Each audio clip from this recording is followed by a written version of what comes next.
Thank you very much. Good evening and welcome to tonight's meeting. My name is Councillor Jacqueline Daly. I am Chair of this Housing and Homelessness Policy and Accountability Committee. Before we begin, there are some housekeeping points to cover.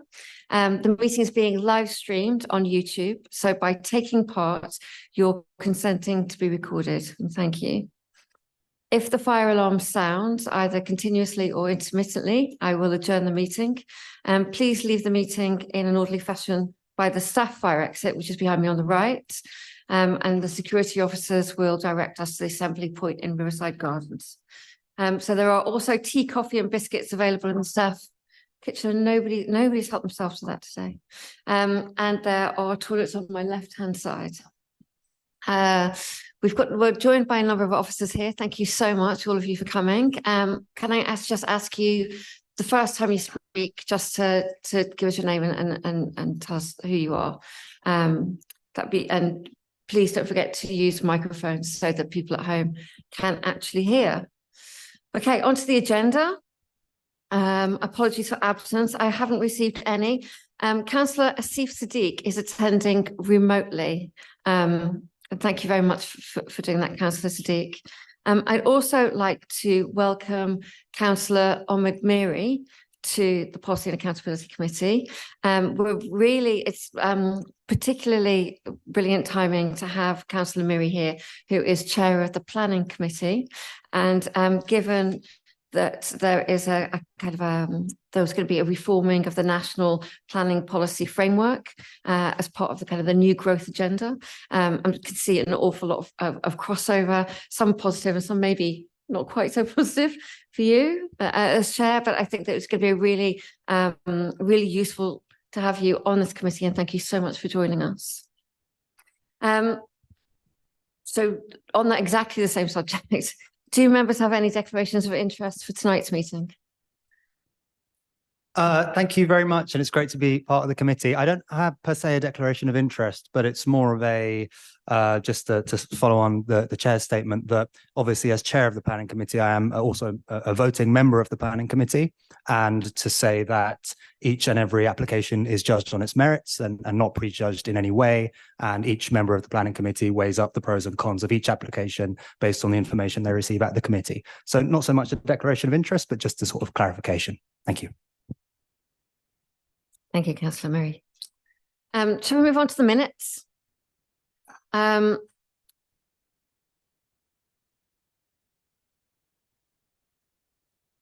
Do members agree that the minutes of the meeting held on the 26th of March 2024 are an accurate record? Agreed? Lovely. Can we move on to some of the matters arising? So now I know that there was an action sheet, and the action was to provide the level of compensation made and the lump sum still outstanding. Mr. Shui, are you aware of this outstanding item? No, Chair, but I will speak to colleagues in the resident first team who are looking after complaint services to understand what's happened there. So I will get that back to you following this meeting. Lovely, thank you. So then, Mr. Schwait, may I ask you, it was a really comprehensive piece of work that we did last March, and the reports that you brought were really comprehensive. And I wondered if you might have maybe a sort of a quick update for us on where that is. Really interested to hear about Morgan Sindall and where we are with them. Where complaints handling is, if you have that information, perhaps something on whip and voids, but only a few minutes if you have it. Thank you. Thank you, Chair. For the new council, my name is Richard Shui. I'm the Director of Housing. Chair, I can say that there has been major improvement in the repair service. We have seen a situation where we are now in the high 80s, 90s, where we actually undertaking satisfaction from residents, which, you know, if you recall, when I first came to our first meetings, they were in the lower 40s, 50s. We have terminated the we have terminated the contract with Morgan Sindall for the repairs lot of 1 and 2 because they weren't providing a good service. Whereas Mears, we've been able to turn that service around, and that's through proper contract management. So what we've now got in the repairs team is that we got 2 contract managers, 1 contract manager who works for Mears and 1 contract manager who's been working with Morgan Sindall. The other thing, what we've also undertaken is that we've done pre-inspections with surveyors, something which I think a number of you said in the past that wasn't happening, and we've then done after inspections as well. So making sure that from the residents' point of view, we've had a third party to double check on what the repairs have undertaken and follow through. The fourth element has been where we've also brought in other contractors to support us while we've been exiting Morgan Sindall. So we've been able to look at companies such as London Flows, which is actually a company in Hammersmith and Fulham. And that was down to where we will work with our colleagues in economy, where we were looking for other contractors to come and work for us. So we've been able to look at medium-term contractors who've been wanting to work with us and been able to put that in place. And another company which has been very successful has been with London Arc. The third thing, what we've undertaken, is that with the DLO, who've been very successful of keeping their satisfaction rates with repairs up at 90% plus, where we've actually been able to work with them in the sheltered housing scheme. So since August, we've been able to get them to actually do all the repairs, and the satisfaction has been extremely positive.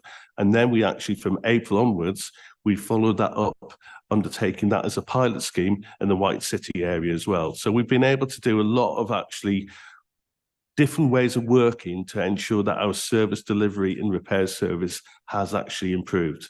And the final thing, what we've also done, Chair, is actually focus the team on actually understanding what the repairs want.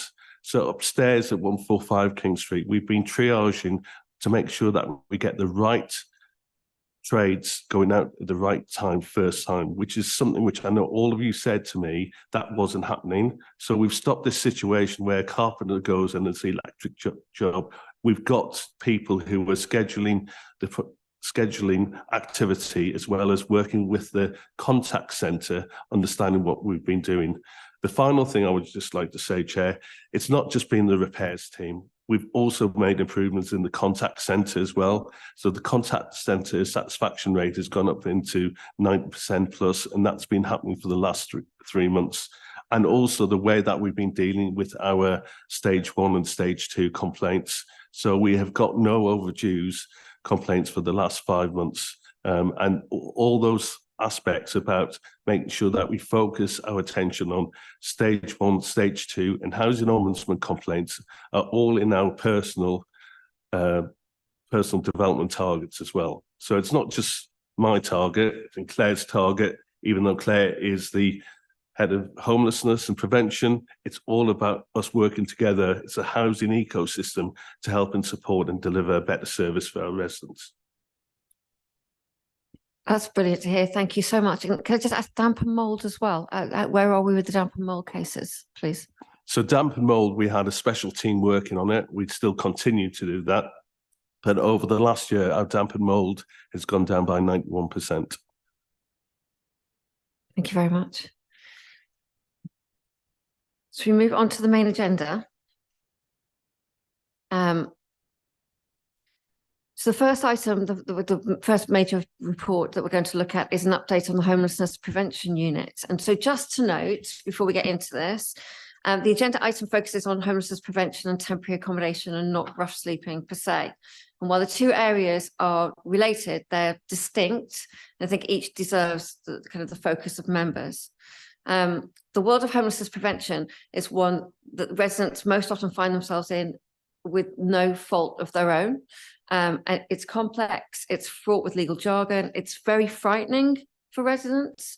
A home is a fundamental need, so facing a future without one is really quite appalling. I think members here probably understand the mechanics of homelessness prevention more than most. But I think we all make assumptions about timings and the types of communications. And the intention of scrutiny here is to understand what is statutory, what is the ambition beyond that, what is working and what isn't working, and what recommendations we as a as a committee can make. I would like to bring a substantive agenda item on rough sleeping, but I wouldn't want to do that without our without kind of bringing in hidden homelessness as well, which I think probably goes under. We talk about it less than we need to, and without kind of inviting those strategic and those delivery partners that we have. So people like St Mungo's, Thames Reach, Barons Court Project, Upper Room, and I'd like to pick this up with officers and have this as a more substantive piece in the next. Well, when we can do that, when we can arrange that with partners. So can I ask Richard Tway, Claire Dorning to talk to us about this report, please? Yes, thank you, Councillor. So I'm Claire Dorning, Head of Homelessness Prevention and Assessment Services. So if you give me a moment, I shall bring up some slides that I prepared to help introduce and give us a taste of the Homelessness Service.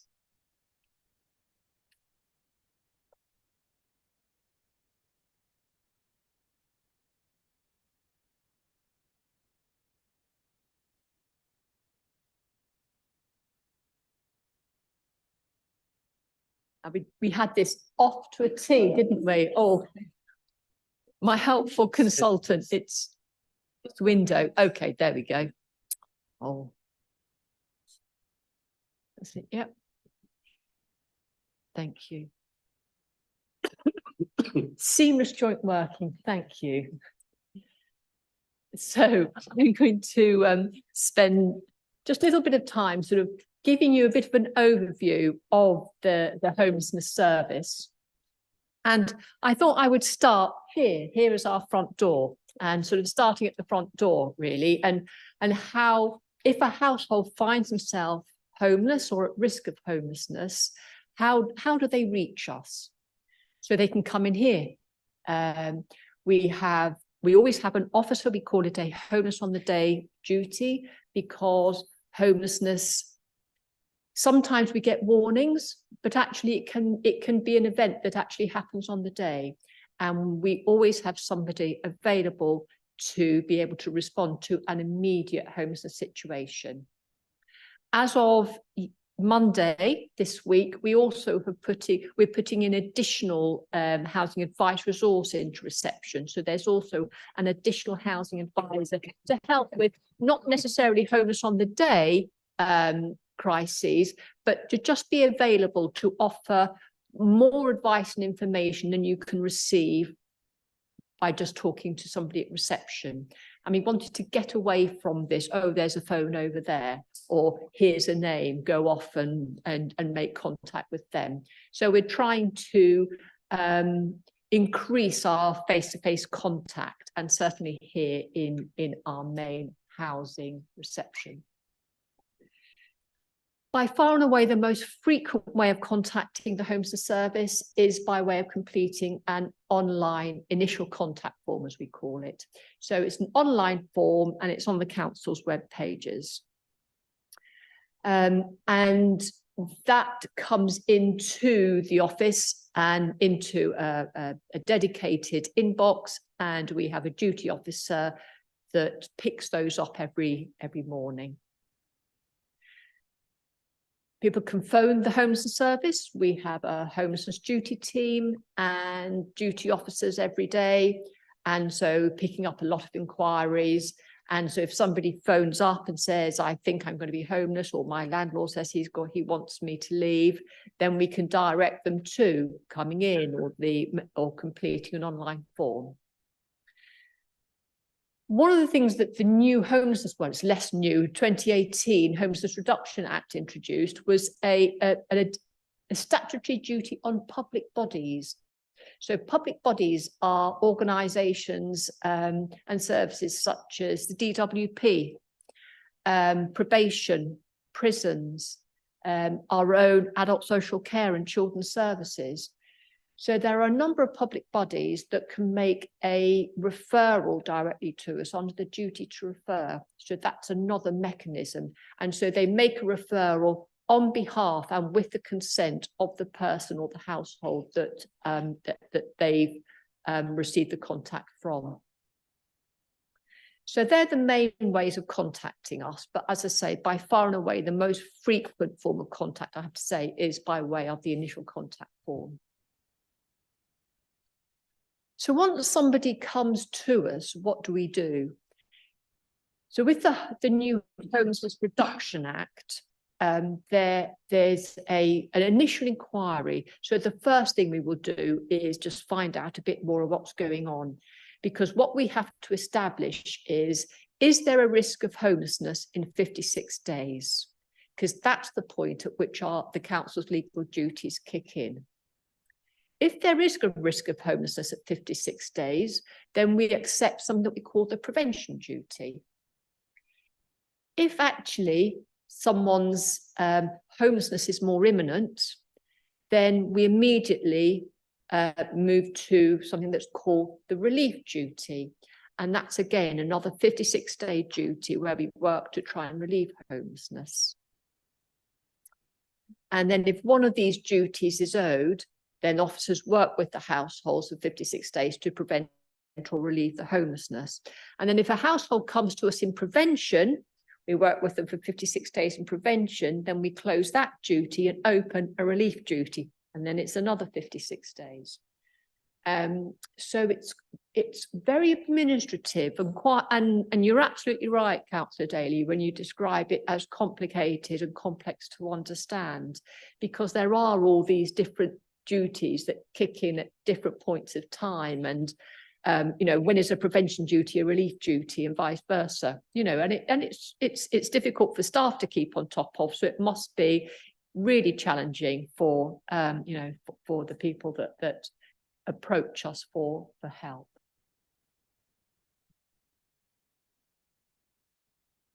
So the main reasons that households need help.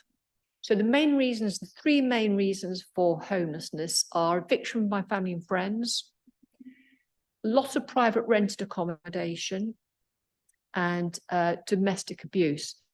So the domestic abuse legislation changed in a couple of years ago. And it's much broader now, and we help a much broader population, and we help them in a different way. And without doubt, domestic abuse is the third most frequent reason for homelessness. One of the things that makes it very difficult to prevent homelessness is that only a third of the households that come to us at a point where we can really do any meaningful prevention work. And it's difficult to understand why that is. I think it's but increasingly, I think something that we feel we need to do is get messaging and get information out there to encourage. What we would like is to get that 1/3 to be 2/3. We'd like to invert the prevention and relief approaches, because the more people that come to us early, the more we can do something about it, you know, to help them. The other thing that we've done is we've brought in some new officers to work specifically just in prevention. And again, you know, the minute those initial contact forms hit our inbox, we're looking through them to see, is this a case that we can actually do some prevention work? So we're trying to reconfigure the way we work to identify cases, households that come to us in prevention at that earliest point in time. Because, as I say, I mean, prevention is the most proactive point for resolving risk of homelessness. The reason for homelessness, though, I mean, domestic abuse is rarely prevention. Usually that is crisis. So as you get the third most frequent reason for homelessness being domestic abuse, that immediately takes you into the relief duty. So it's also the changing and fluctuating reasons for homelessness that also feed into the prevention and relief stages.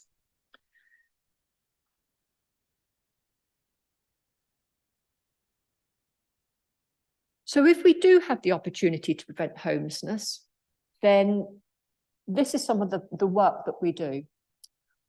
For me, it's all about maximising income and independence. You know, the more financially independent you can help a household to be, the more choice they have and the more opportunities they have to help themselves. So it's all about financial assessments. We use tools like Entitled To that look at benefit entitlements, any benefits that somebody might be entitled to that they're not claiming. With Entitled To, we can do things like better off calculations. So, you know, actually, if you can get yourself into 16 hours employment each week, this is what it could look like for you.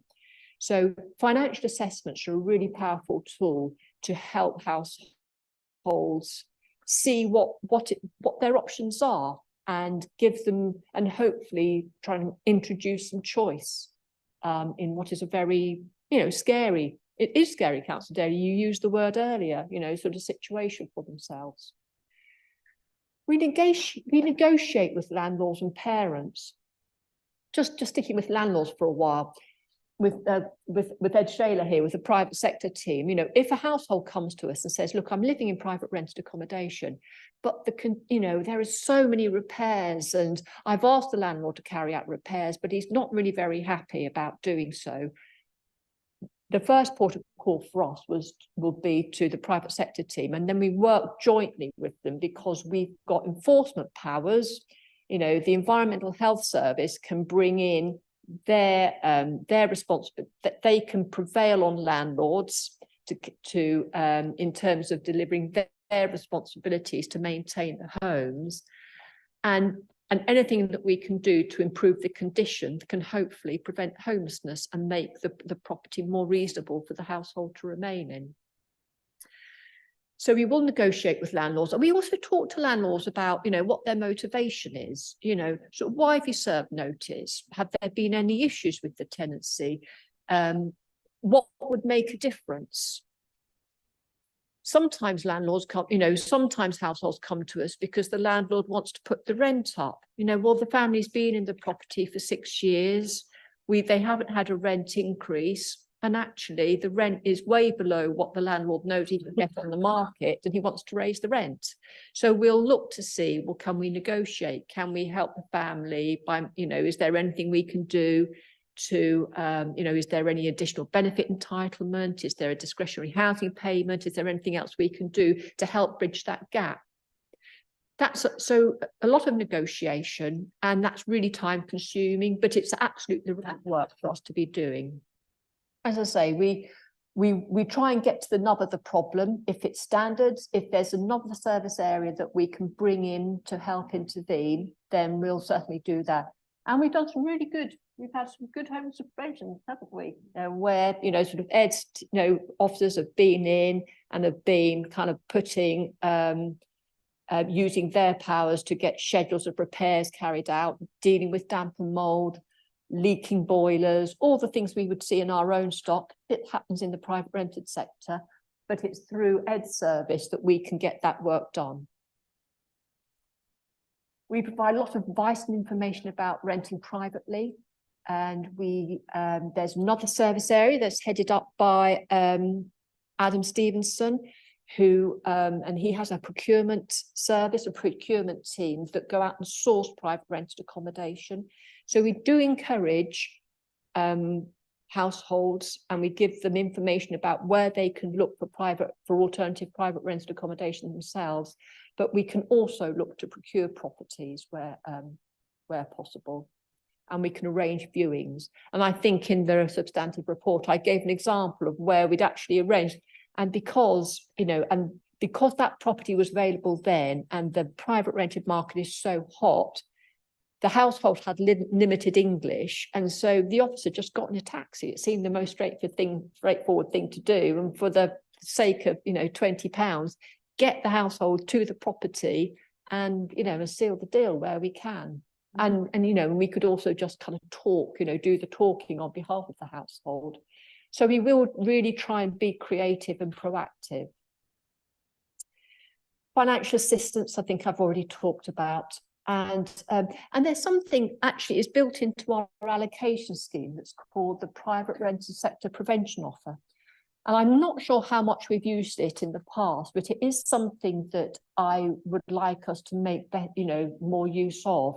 And what that is using our allocation scheme to incentivize households to help themselves by moving into private rented accommodation, but not prejudicing a housing register application. And in fact, what if households can find affordable private rented accommodation, we can actually put them into a relatively high band, and then it gives them the opportunity to move ultimately to use private rented accommodation as a stepping stone into social housing in the future.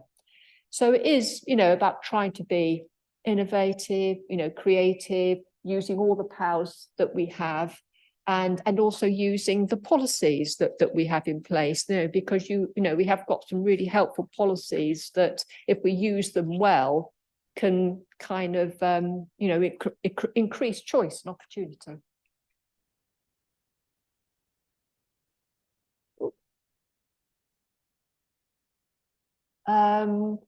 So that was all around preventing homelessness. So that was when we've got that chance, and they're not quite there, they're not homeless yet. Once they're homeless, one of the things that can be very, very frustrating for households is that we can't directly intervene and provide temporary accommodation in all cases. Going back to the legislation, there's something that's called priority need. It's section 188 of the homelessness legislation, which effectively says that temporary accommodation can be provided where there is a vulnerability, and a vulnerability is usually children. It might be someone who's pregnant, or it might be a physical or mental health. It might be. So we're looking for a vulnerability before we can directly intervene and provide temporary accommodation. So the population that falls short and often we can't assist with temporary accommodation is your average single person. But your single person also makes up a very large proportion of homelessness approaches. And so there is a mismatch there. And the legislation can only go so far in terms of the council directly intervening. Since April, we've made 99 new placements into temporary accommodation. So there's always that new flow into TA, as we call temporary accommodation. One of the issues that I'm sure you hear a lot from constituents who approach you for help and advice is that when we do place, the good thing is sometimes is that we can place into temporary accommodation, so that's a direct intervention, but we can't always place in borough. A relatively small supply of temporary accommodation is actually in the Hammersmith and Fulham borough. We make a lot of placements in London, in other London boroughs. We do try, and if we can't place in borough, our first look will be to be the sub-region, which will be West London, but then it could be anywhere in other London boroughs. And we have got some households placed outside London, but it's a relatively small number. Because at the end of the day, when we have a duty to provide temporary accommodation, we have to find temporary accommodation, and it is what is available on the day quite often. We can offer short stays in temporary accommodation to enable repairs to be carried out. So certainly we've done some of that with Ed's team, where his officers can oversee and ensure the works are completed, but we take the resident out of that accommodation just in the short term, and then help them to move, and then they move back in. But we'll also do it in cases of serious disrepair in our own stock, where it might be beneficial for the work to be done without the tenant in situ effectively. But we also have to understand that social housing supply is very limited, and the private rented sector does provide a really important and valuable supply of accommodation, you know, of housing for people. And I know that this is, there's a lot more information about that in your next agenda item this evening. And it is the most realistic housing option, you know, for a lot of households, and particularly for single people.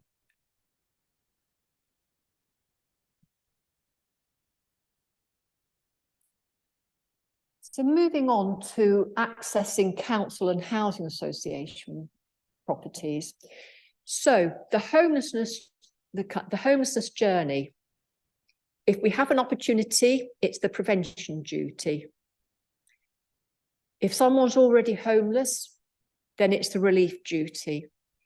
But then at the end of relief, we end the relief duty, and then we have to consider whether or not the council has any main duty responsibilities. So a main duty may be accepted if the household is in priority need and has not done or failed to do something that's made them intentionally homeless. Where we accept a main housing duty, what that means is it's a duty to secure settled accommodation. And we do that by placing the household onto the housing register. They'll go into a band based on their circumstances, and then they will receive an offer of accommodation. We introduced choice-based lettings here in Hammersmith and Fulham a couple of years ago. So in most cases, households can bid for properties, but the allocation scheme also gives us the flexibility to make direct offers. And increasingly, certainly in terms of managing the overall budgetary responsibility and pressures that the cost of temporary accommodation brings to bear on the council, but also to manage the overall supply of temporary accommodation, which is finite. We do make direct offers to homeless households to manage, you know, to manage that overall duty. So during 2023-24, so during the last financial year, 134 homeless households were permanently rehoused into council accommodation. The target this year is to increase that, is to house more. And so far this year, 104 homeless households have been housed since the 1st of April. So hopefully that's given you a bit of a feel for what goes on in the homelessness service, and more importantly, what our statutory duties are. So if there are any questions, obviously I'll be very happy to take them. Thank you very much, Claire. Members, Councillor Orford.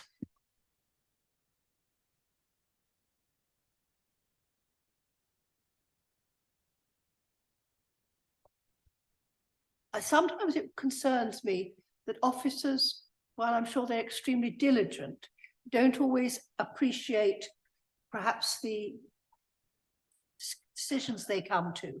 I'm thinking of particularly two cases where the person who was becoming homeless was also the sole carer for a resident living somewhere else. If they were moved out of the borough too far away, therefore they couldn't care for the resident. Therefore, that would actually have a financial implication on the council, because we as the council would have to provide carers for this person. And on one occasion, this person was suggested that they could care for their elderly 88-year-old father by moving to Essex, which is not a solution. And I wonder sometimes, I appreciate we have a limited stock, I've always understood that, but I sometimes think that perhaps our officers are not hearing what's being said about the responsibilities that the people who are becoming homeless through no fault of their own have as well to attend to. Yeah, I absolutely hear that and understand that, and it is really difficult, you know, for households, because, you know, quite often homelessness is not the only sort of responsibility that they're carrying. But it is very much the supply of temporary accommodation and what's available on the day. And that can be really challenging. Chair, if I may, to add, just to let to Councillor Alford, we are doing a lot more multi-agency involvement. So I would say over the last 6 months since Claire's been more on board, we've actually working with colleagues in adult social care, children's services a lot more, and also the health professionals to ascertain what we can actually do, and also look at how we can pull funding across the so-called services, not just housing, to help and support people. So we are doing those things a lot more better, and we need to improve that service delivery. The purpose of what we're trying to say is about looking at the needs of that particular resident. It's horrible to be in that situation. It's, you know, it must be extremely hurtful to come to people who they don't know and actually come to this, you know, come into this room and says, we need help. And this is part of our care assessment of supporting that vulnerable person and helping them back on that journey of actually delivering something better for them. So we take those things on board, but at the same time, we are working a lot more closer together, bringing people together. Hence why we've now got all officers working upstairs, and we've also got, from this week onwards, Claire, do you want to say what's been happening this week? We've got as I say, we've got to,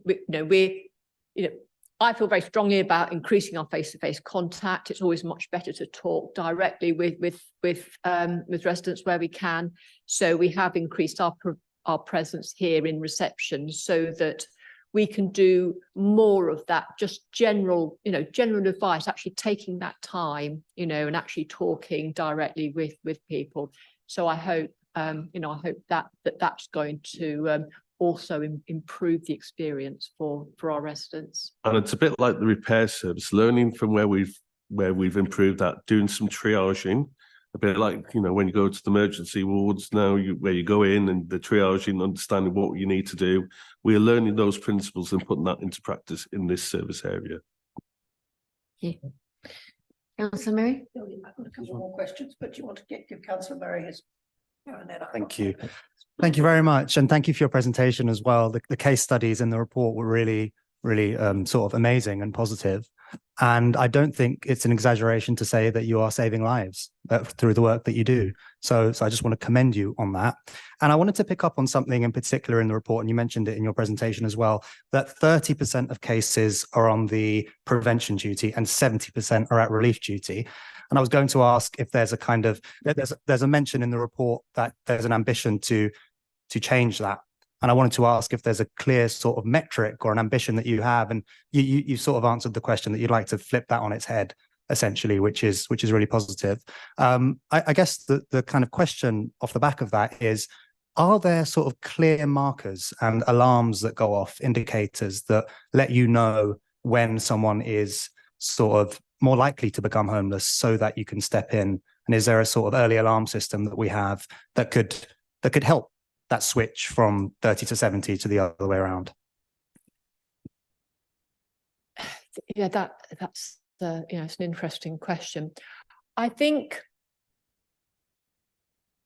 when you look at the main reasons for homelessness, the population that really should be, in theory, the population that should be able to come to us in prevention is those households leaving the private rented sector, because they're served with notice, even while the section 21 a notice continues to exist. That's a 56-day notice. So if the family came to us at day one, we'd have that whole notice period. That isn't the reality. But I think that's where our communication, I think there's some work around communication. And one of the other areas, kind of the work streams we've got is a whole area around communication and looking at our websites and how and how do we get that advice out there that don't bury your head, come to us on day one. Domestic abuse gives us little opportunity for prevention for obvious reasons. And the thing with family and friends, family evictions, is that when you live with your parents after the age of 18, you're something that's called a bare licensee. So they can just give you reasonable notice. And that can be not very long, you know. And so there it's about getting, you know, talking and negotiating and, you know, and one of the approaches that I would, you know, that I'm trying to sort of bring in is particularly using that private rented sector offer sort of idea. If we can say to, you know, to parent, look, you know, I know it's difficult and I'm sure there's a whole clash of lifestyles going on here. You know, we would have to have, you know, we'd have to have a balance because there could be a suitability issue. There could be, it might not be safe, or it might be chronically overcrowded or whatever. But all things being equal, what I'm trying to encourage my officers to do is to talk to parent and say, look, can you work with us for 3 to 6 months and we'll work with your daughter, son, and we'll help them find private rented accommodation. And then they can come onto the housing register, you know, so to try and turn it into a planned departure. And that won't always work, but on the basis that leaving family and friends is the biggest reason for homelessness, if you can get that working even in 10% of cases, that's quite a lot of households that we would have prevented homelessness for. So it's trying to find some proactive lines of negotiation where we accept that it's difficult, and particularly where you've got multi-generations kind of, you know, living under the same roof, but nevertheless, is there an opportunity to convert this into moving on in a planned way? Thank you very much. Councillor Reid, do you have a follow-up? No, did Richard want to come on that? Chair, all I was just going to say is that I think case study 1 explains a prime example of where we helped a family who actually were in quite a bad situation and helped them to stay in their property. And that was through support from Ed's team to make sure that the private sector, rental sector is there and support them. So that's just one case of many in which we've made sure that we can support our residents, and also if they come and speak to us, what we can do for them. Thank you. Councillor Alford, he has another question.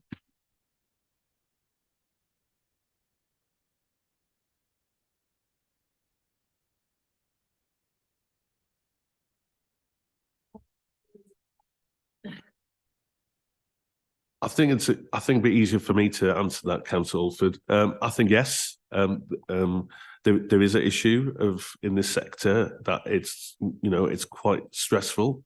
I think also, you know, it's not everybody's cup of tea, this area of work, and it is a very tough job. But I think bringing people back in the office has actually generated a lot more support for staff members. It's actually brought people back to where we were before COVID, where we can actually talk to people, and having a 5-day operation running here has actually worked a lot better. We've stopped this situation where when I first arrived here, I was getting phone calls at 3 o'clock, 4 o'clock on a Friday. Somebody was turning up for being homeless, and basically for 4 or 5 hours, myself and sometimes Kansume were trying to resolve a situation where we were trying to place them. That situation is now being resolved, and we got an operation team are doing that. I think the other thing, what Claire's undertaking, is having that prevention team to look at these things, and I think that will actually help and support us delivering it. It's a, you know, at the end of the day, it's a hard job, and we've got some really dedicated officers, and we're very lucky to have Claire here, who's actually making a big change, and more importantly, making the change for better for that particular resident who's vulnerable.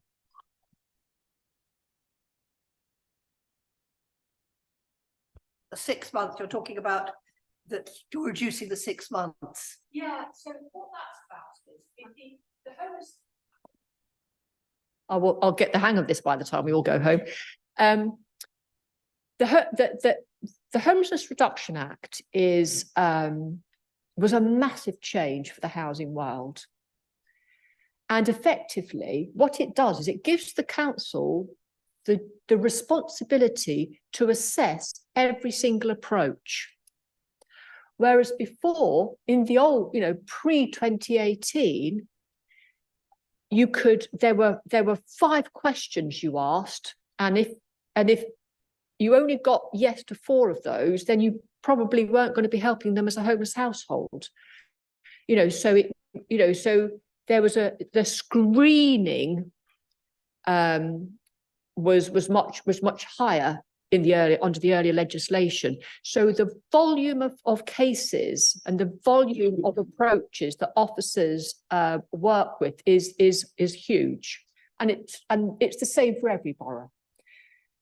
And when you then have staff turnover or you have staff sickness, what happens is you disappear and you've got 25 cases still open. Well, I've got to then reallocate those cases to another officer. And so they started the day with 25 cases and now they've got 30. So it's a whole cumulative and a composite impact of high volumes, staff turnover, and the complexity of those duties, because you have to take them through every stage because that's the lawful requirement. So it's just a combination of factors. But what is very demoralizing, if you can imagine coming into work every day and you've got a very high caseload, and just that feel of where do I focus my efforts? And that's around really then coming in with a plan and having a plan and putting some shape around that, so that while you're dealing with a lot of volume, you've got a plan that you can follow. And that's really what I've tried to describe in the report, is mechanisms for dealing with high volume work. I know Councillor Miri is desperate to ask a question on this, but Councillor Siddique, would you like to speak now? We have to do that whole thing where we turn the microphones off. Go on. Chair, thank you for the remote arrangements. Claire, thank you for your detailed report and excellently presented, and your hard work, yours and your team's hard work over the months. I understand, if you can hear me properly, I'm not sure how you can hear me. If I understand, the homelessness have open cases 1,085, and at the moment officers are working. And I just want to know, if you know on the top of your head, how many are at the moment housed out of the borough, and is there any, we have the figures or data, how many are over 70s, how many are disabled, and is there any timeline we can bring them back within the borough? I know you're working hard. I know there is a lack of resources and limited resources. Do you have any figures, timeline, or data? If you can. Thanks. Okay, so if I've understood the questions, so there was a few things in there. So in terms of the diversity of the population that present to us, yeah, we do have information, and that's something I can take away. We will have people with, resident with, disabilities and a whole range of diversity sort of factors. So we can take that away, and that would be a very interesting analysis to carry out. And then in terms of, I think the other question was really around where those households are outside the borough, the speed with how long are they outside the borough, and can we bring them in? And that's a much more difficult question to answer really, because when a household's in temporary accommodation, and if we've accepted a main duty, it's then the timing for rehousing, and it can take some time, so homeless households can be on the housing register for 2-3 years, before they're successful with securing an allocation. And they could be in temporary accommodation outside the borough for that period if we haven't been able to bring them back in. But we do try, and we do have a temporary accommodation transfer, you know, sort of activity. So we do try and move families sort of back in where we can, but fundamentally it is a supply issue, and I can't really offer you a lot more detail in terms of response. Claire, thank you very much. I will just make it clarity for where the families are split. I mean, from their other family members, and they're waiting to come back to the borough, and just want to know that what is the, you know, the data, what's the number, if there is work is ongoing, and how long they've been waiting. It's not important. You need to give me an answer now. You can just, you know, take away, and then we'll see if we can do something. Thank you very much. Yeah, just to let you know, we do have properties in our sheltered housing for the age group of over 60s plus, but we do have situations where we have offered to people in this bracket who are in this, what I call work stream, should we say, who do not want to stay in sheltered housing. I know I would love to, because of the, you know, the what our properties are like. But I think that's down to the word sheltered housing. And I think we are looking to see how we can actually change it. And it's about independent living. And I think that way we might be able to entice people to come back into the borough and utilise those properties better. So we do have opportunities there, but it's up to the person who's we can present it to them to say, this is the property we have for them. Thank you. Sheltered housing does need a rebranding, doesn't it? It needs a quite the name overhaul. It seems to me that a third of the duty that you've been talking about coming from friends and family is really just exists because we have so little social housing stock. If we had the social housing stock, then that would take a lot of that pressure off. And you know, it's the same if the cost of private rental sector wasn't so astronomically high, then people could afford to move into that. So we're just caught in this sort of situation of just not having enough property, and the prices of mortgages going up, the price of rent going up, leads into Section 21. It seems to be a very vicious circle, which I guess is why it's now costing London councils, what, £60 million every month to keep people in temporary accommodation. Mate, before I go back to Councillor Miri, I'm going to chair, I'd really like to ask a question about temporary accommodation and how that works with the boroughs. So every London borough is in that situation, and we are sending people to let's say to Kensington and Chelsea and people from, or Wandsworth, and Wandsworth people are coming here, and you have that thing about trying to switch it over. Is there and I've heard it talk about a kind of a slush option there. So when it comes down to the moment that somebody is actually made homeless, that there is a list of properties that are available to all councils at that point, and you can pick from that. Temporary accommodation supply doesn't work in that way. What we do have is, so in the legislation, there's a duty to notify another borough when you place into that borough. So when we do place out a borough, we serve that notice so that the other boroughs know that they've got families that are from Hammersmith and Fulham, and vice versa. And I think that's quite important, particularly when it comes to households that may need support from other council services. So, for example, if you're placed out of borough and you need an adult social care intervention or a children's services intervention, it becomes the receiving boroughs, the children's services and adult social care, that pick up that responsibility. And so, so the notifications are important, but then also our joint working and our joint working becomes really important. So we do a lot of multi-agency working to ensure that where households are outside, where we've got homeless families outside the borough that we know need another statutory service input, we take the responsibility to pull together those professional meetings and have those dialogues and make sure that, you know, those assessments and services are in place. So it's about mitigation where we can, but it doesn't quite, but each local authority has its own, procurement and supply. Some boroughs, have a much greater supply of hostel accommodation, so they may need to purchase less private temporary accommodation. Every borough's profile of temporary accommodation is different, but there isn't there's this unit in your borough, do you want this, and we'll have that.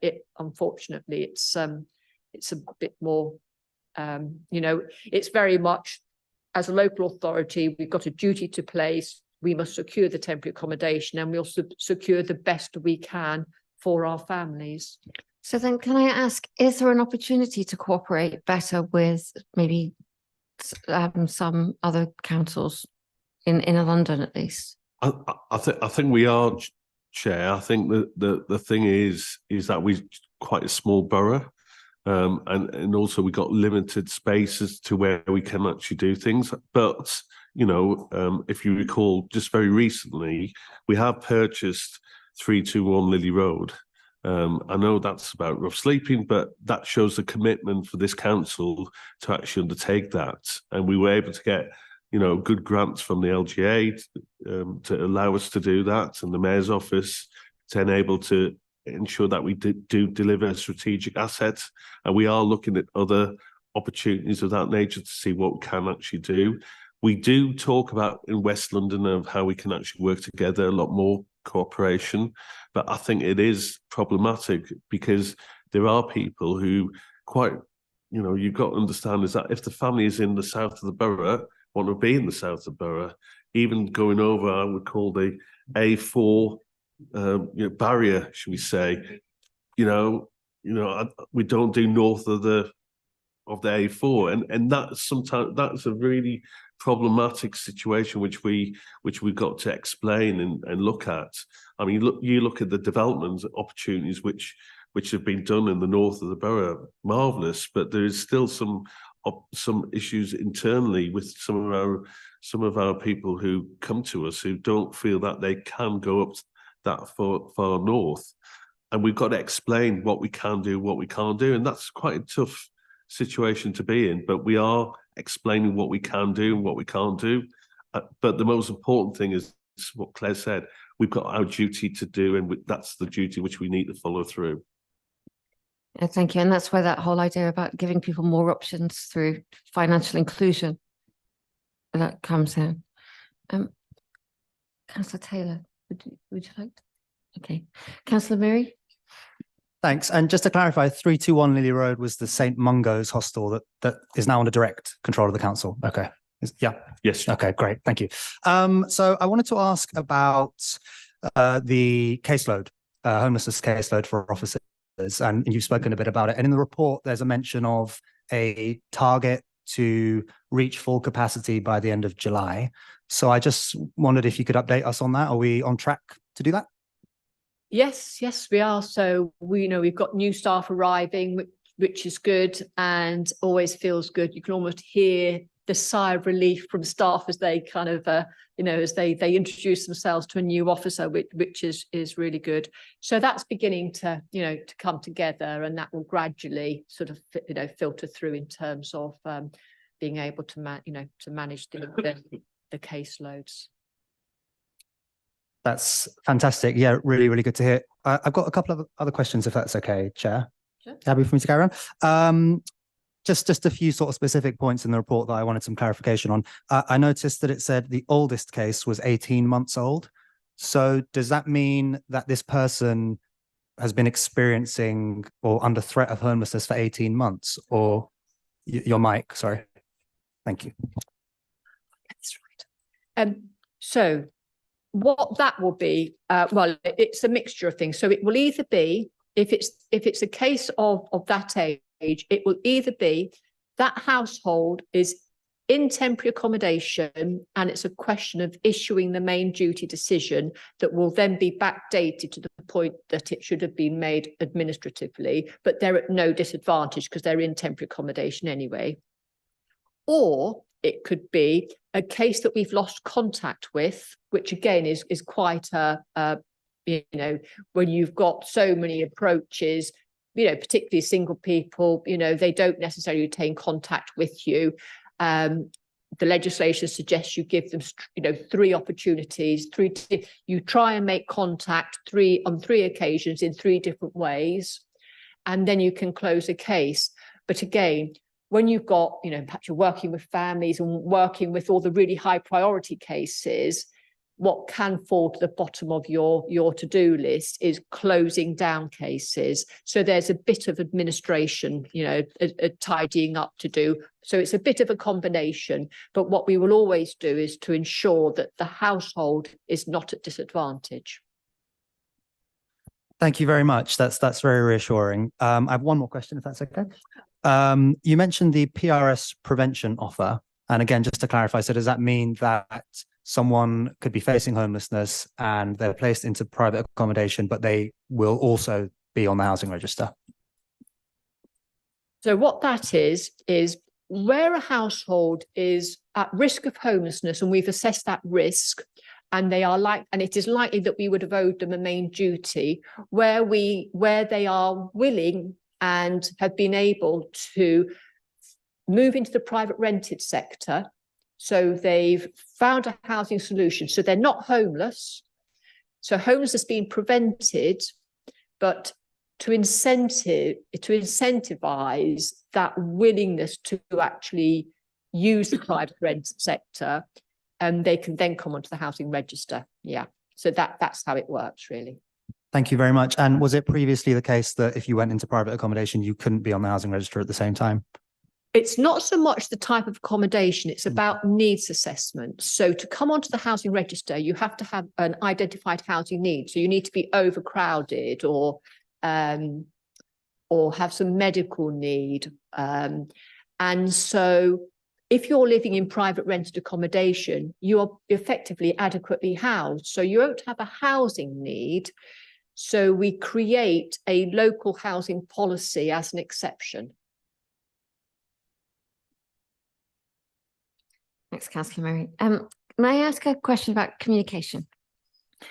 So I think that councillors get casework from people who are facing homelessness, and there is a lot of misunderstanding out there. So there is, for example, people get a date for eviction, which is way before the date they'll actually be evicted. So the eviction date isn't the bailiff date, but people see that letter and they go, I'm being evicted on this date, and don't really understand why everybody in the council or everyone around them is staying really quite calm about it, because that's, there's a whole other bit for the courts to do. And there's the kind of a fundamental confusion in the way that the courts talk about that whole Section 21 process and that whole and what it means for them. And when residents are told that their 56-day prevention duty is ending, some of them then think that that's it, they're going to be made homeless at that point, which makes me think that there's a whole communication piece that could be done here, which is much more about explaining to residents the moment that they face that situation, this is the steps that you'll go through. I think shelter do this quite well, but not everybody goes via shelter. But so that these are the steps that you'll go through. This is when you'll hear from us, and these are when you'll get those really horrendously officious letters, because that's what statutory duty means. We have to send you this letter that says all of these things. But this is actually what's going to be happening behind that. And I haven't seen anything like that.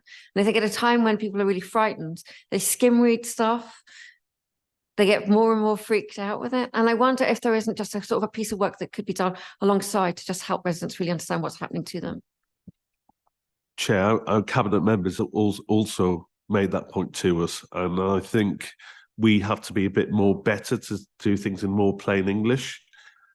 Sometimes I know we have to use the legal framework and legal analysis, but actually when you come here, you don't want to know about, the homelessness, the homeless discharge of 2018, all these things.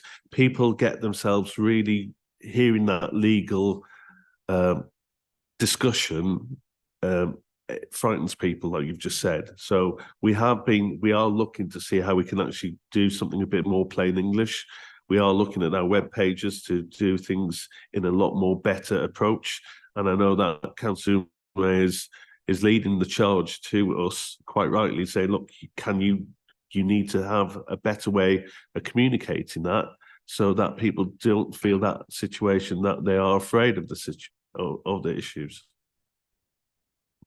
Chair, if I can just add on that, yeah, absolutely. It's so crucially important, and equally just working with the many partners that we have in this local authority, because they are also speaking with residents on a daily basis who can help translate, who can help speak with, and help with that sort of understanding of the journey and what's involved, and help with signposting too. I mean, you've already mentioned Shelter and many of the agencies that we work in partnership with at the start of this meeting. So yeah, there's so much more that can be done together in addition to the work that the council needs to do to help improve communication.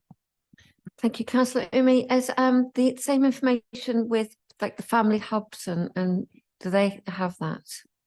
Yeah, absolutely, because our hubs also have a housing presence. So it's vitally important that the officers there can offer that advice in person, and any materials as well that need to be provided can be provided there too.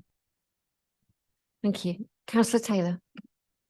Thanks very much, and thank you, because I've learned quite a lot tonight, and I was most interested about the communication, because I have quite a lot of casework of people that are facing eviction. And I always get the same thing. They always say, oh, there's nothing the council can do until I'm actually homeless. So I think it's really important that we get that message out, because even I didn't know that it was a good idea for them to come beforehand. I think it's generally believed that they turn up here with carrier bags. The job has been done. And I hear that time and again, and in increasing amounts as well. I think That's interesting, isn't it? Yeah, it's very helpful too. It is very helpful, and I think maybe in the past that's been the case, but I think we're then not looking at the residents, putting the resident at the heart of the matter, and we want to change that philosophy. We want to change the philosophy that actually prevention is.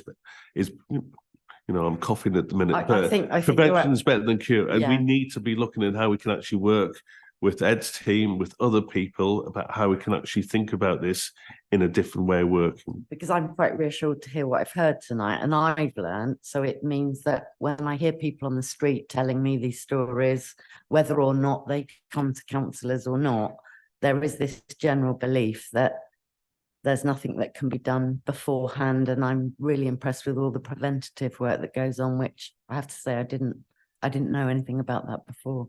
Thank you very much. Thank you. Members, anything? Okay. Councillor Siddique. Thank you, Chair. Is a simple, straightforward question from the Claire. And is the common practice, like regarding to the communication, when in private sector, when someone got the Section 21 notice served, the council got the copy or served the copy to work on the early days, or do any prevention measure, or get them house within the first 56 days, or is not the normal practice until the privately rented council tenant will not inform the council? I've been served with the Section 21 notice, and I have now 60 days to, or otherwise go to the court or wait for the last minute, like Chair said, and why we have to wait for the last minute. What's the common practice in our bar?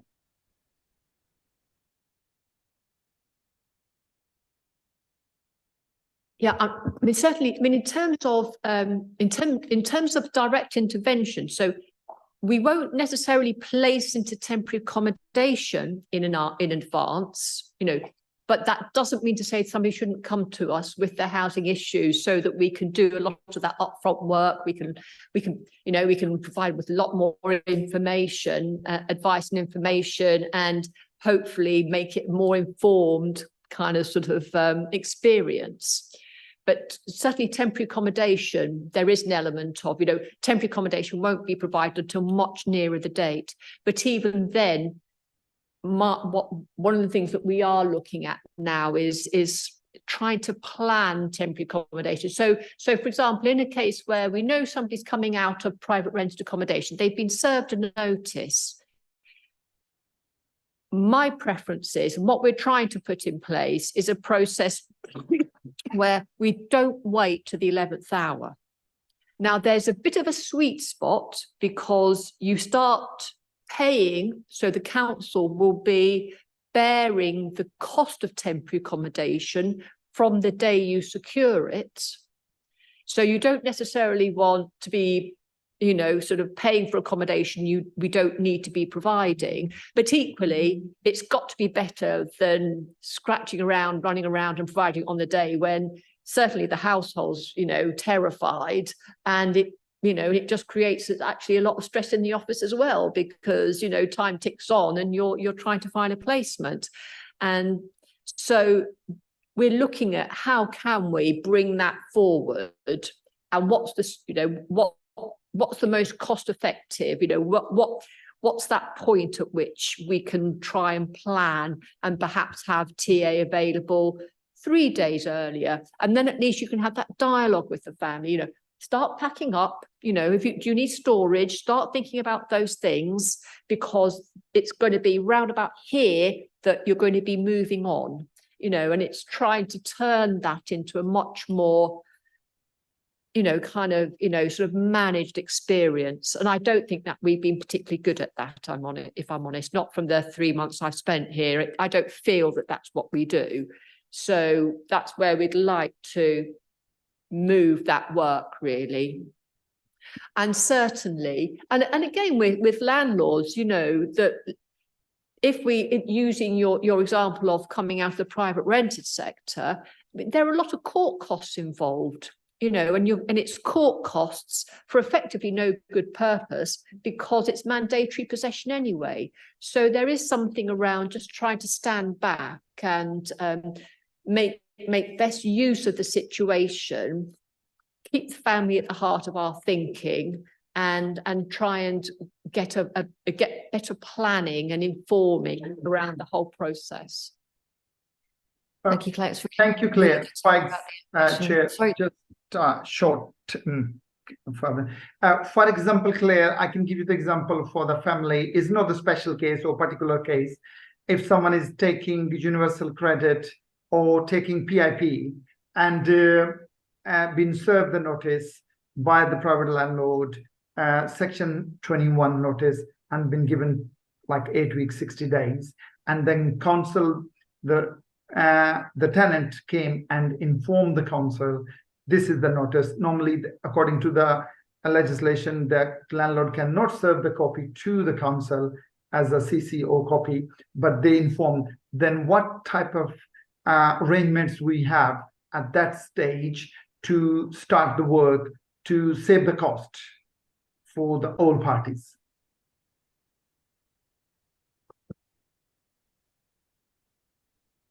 Well, as I said, I mean, it's not a one size sort of answer really, because what we're looking at the circumstances. Even if somebody's been served with a section 21, one of the things we have to do is we have to consider and assess, is it actually reasonable or affordable for the family to continue living there anyway? Because it might not be. If it might not be safe, or if the rent is very high and the family's not managing the rent, and it's not affordable, and it's not their fault, it's not reasonable for them to continue staying there for another 3 months, because they'll just incur 3 months more debt. So it's not one size, it's actually taking a composite view of all the factors involved. But what we will do with landlords is we will say to landlords, look,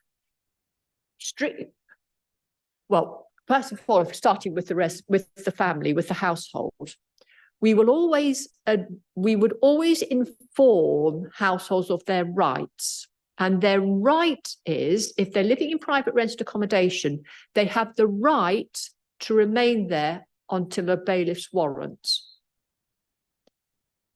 That is their right.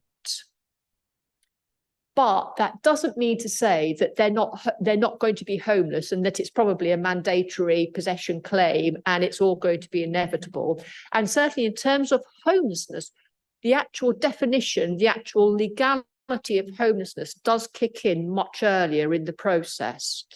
So again, it's kind of, talking to the family, what do they want? At what stage do they really want to come into temporary accommodation? Is there a reason to bring them into temporary accommodation earlier? Perhaps because, to avoid them incurring any more debt or unreasonable behaviour or condition or whatever the factors are.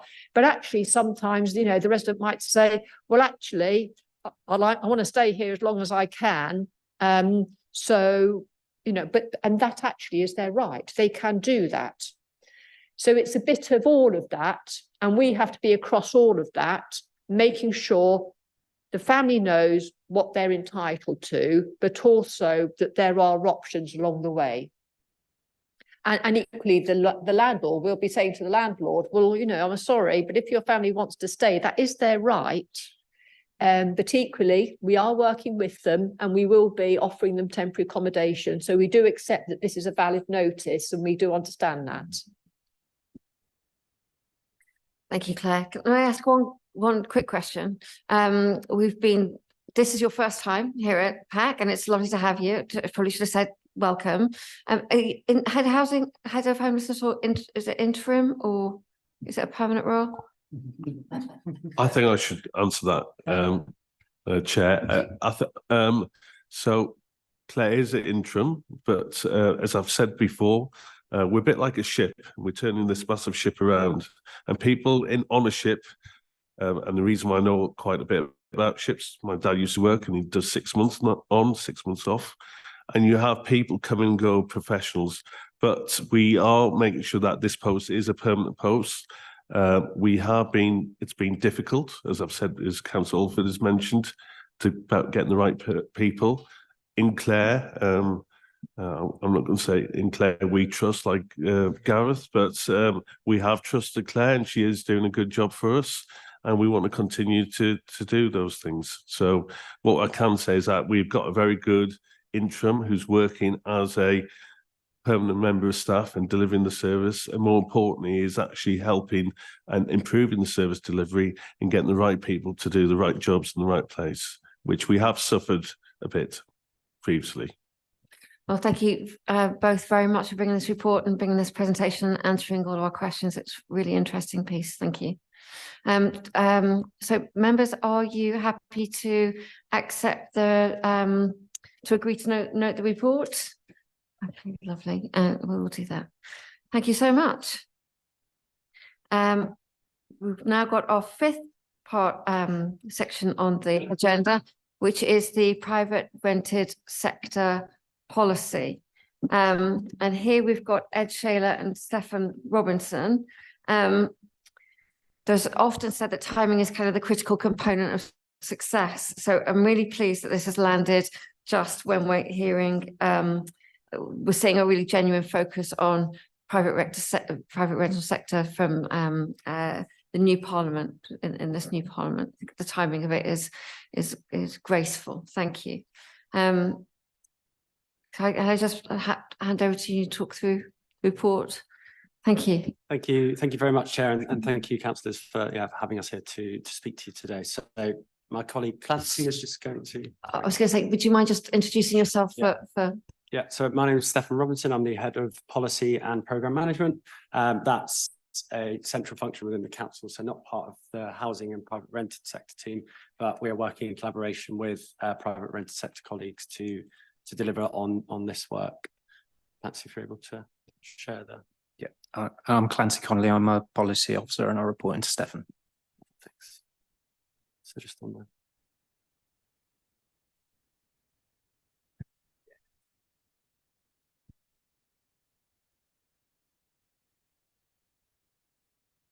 Thanks, Clancy. Next slide, please. So we've recently consulted, as you've got in your papers, on a draft private rented sector policy for Hammersmith and Fulham.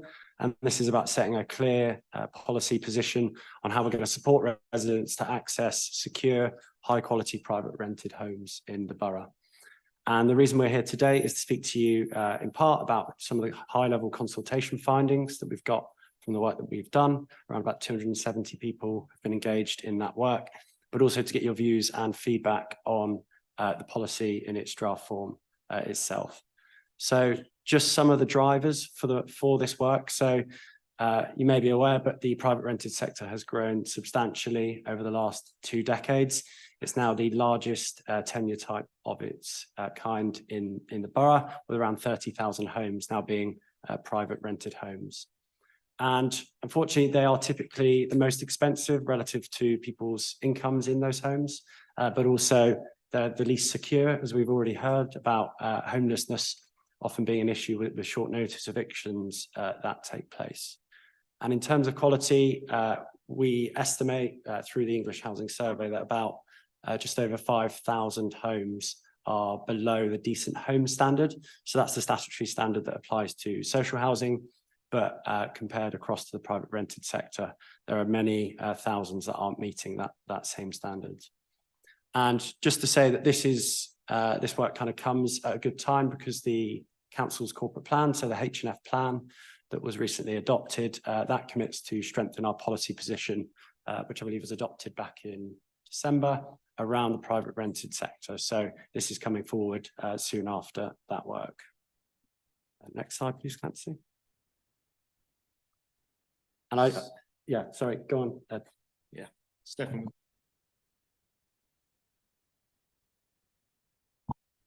Good evening. My name's Ed Shaler, Assistant Director for Housing Standards.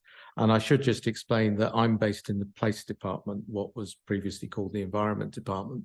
And that's because the powers that the council uses to intervene with private landlords are what are generally called environmental health powers or public health powers to do with nuisance.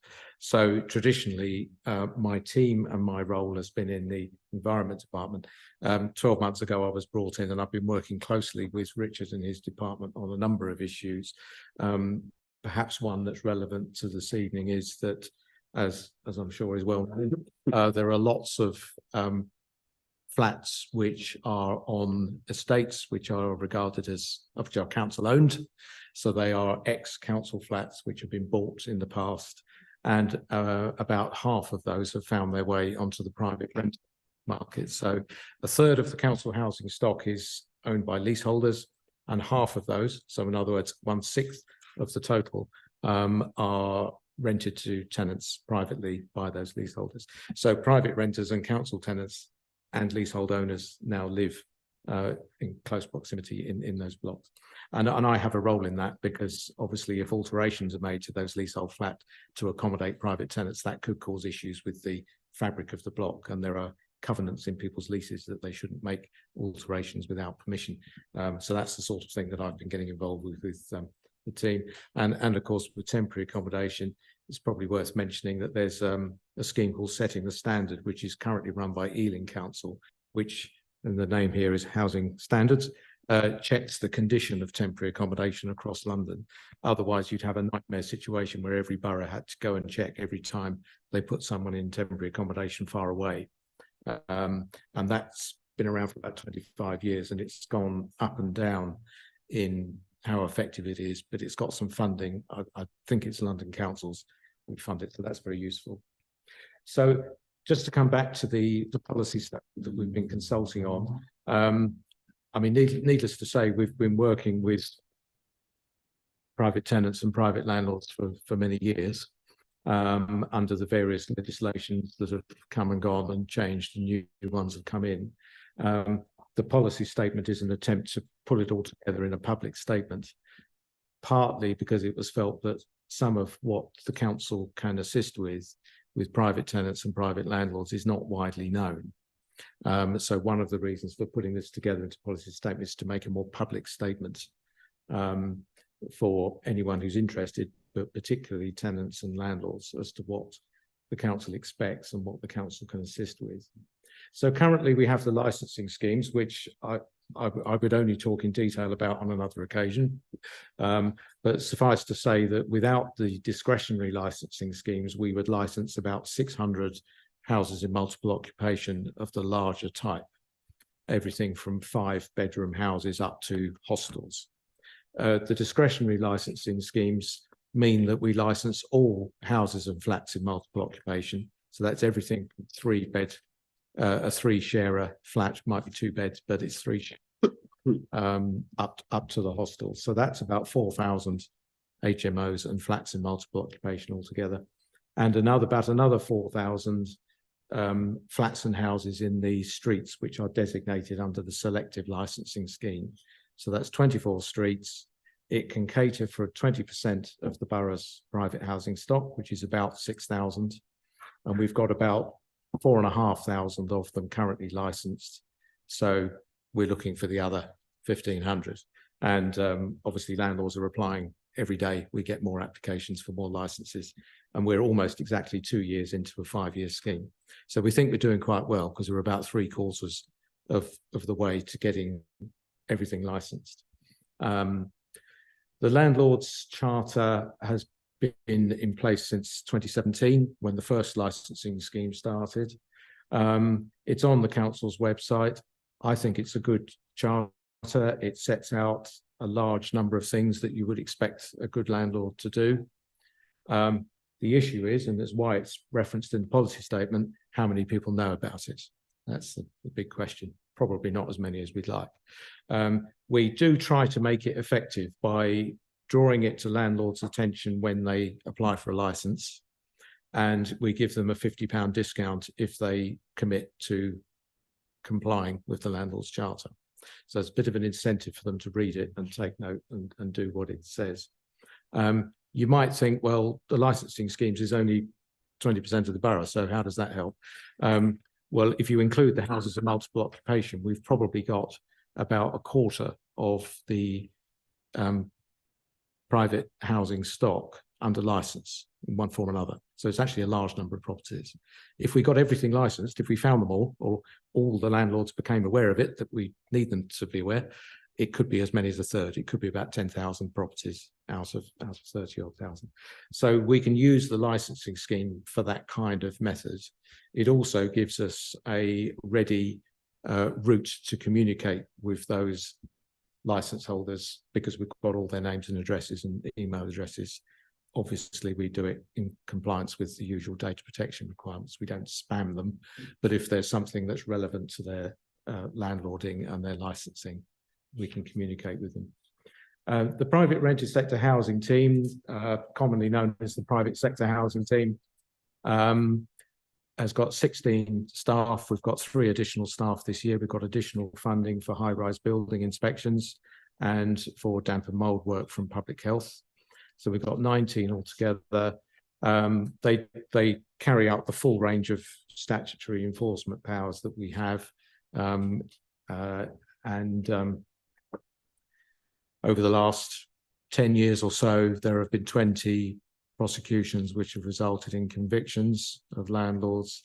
And since 2020, when we started using financial penalties, there have been 15 successful financial penalties applied, which have either been paid or we're chasing them through the county courts. That led into the new enforcement policy, which we brought in this year, which brought together all the financial penalties available, which includes lack of smoke alarms, poor electrical installation condition, or poor energy efficiency standards. So we have financial penalties available for those, as well as what I call the old-fashioned ones: failure to comply with an improvement notice or failure to apply for a license for a property that should have one. And our plan is to include the private rented sector more in the housing strategy, which in the past it's tended to be referenced in a fairly minor way, but reflecting the fact that it's at least 1/3 of the housing stock, possibly slightly more. It needs to have a bigger focus in the housing strategy. One other part of the housing strategy I haven't mentioned is housing associations, which of course is about half of the social housing stock. So the 1/3 of the housing stock in the borough, which is social housing, about half of it is housing association. But that's not really the subject of tonight's discussion. Although in terms of my team's enforcement powers, they are in play, because although they're social housing, they're not owned by the council. Therefore, we have the same powers we can use there as we could with a private landlord. So moving on, the policy itself, and later on, I'm happy to answer any questions you may have about what we currently do. But in terms of what the policy, where it wants to take us, working more with residents and landlords, which perhaps reflects what I was saying about the Landlords Charter, perhaps restarting a landlords forum, where we can get landlords together and give them information about what they should be doing to try and improve their professionalism, improve quality, efficiency and affordability, some of the things I've touched on. Comprehensive enforcement, touched on that. There always seems to be a desire to do more enforcement, but of course it's partly about education and persuasion as well. A fairer, more inclusive and accessible, which takes it slightly outside the environmental health world. It's more into disabled adaptations, that kind of thing, which are difficult to get in the private sector, which are dealt with by the home improvement team. And shaping the national conversation, which I think was the point you made, Councillor Daly, that this is once more topical in the recent history of discussions about what should be done with the private rented sector in terms of the regulation. And there are some draft commitments there on the screen. I think I might just let them speak for themselves. Exploration of expanding the licensing scheme. That doesn't necessarily mean that we're going to expand the licensing schemes. It means about exploring whether there is a potential benefit in licensing more of the ordinary flats and houses, given that we already license all of the houses and flats in multiple occupation. The Renters Reform Bill looks like it's going to be called the Renters' Rights Bill now, so things are changing almost daily at the moment. So yeah, if I just finish on the last slide, if that's right, Chair. So Clancy in the policy team has been really helpful in driving forward a lot of our consultation and engagement work. So we have, as I said earlier, engaged with around 270 people through this process.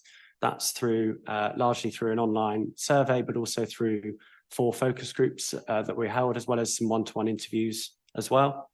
I think some of the early findings, and these are just early findings, but it's really pleasing to see that over 80% of people who responded who were private renters were supportive of the priorities that Ed just spoke through. I think that's really good. And perhaps unsurprisingly, one of the major concerns was around the high cost of renting. And what often came with that was a recognition that at a national policy level, there does need to be some more substantial focus paid towards affordability across, and particularly obviously in the Southeast and in London.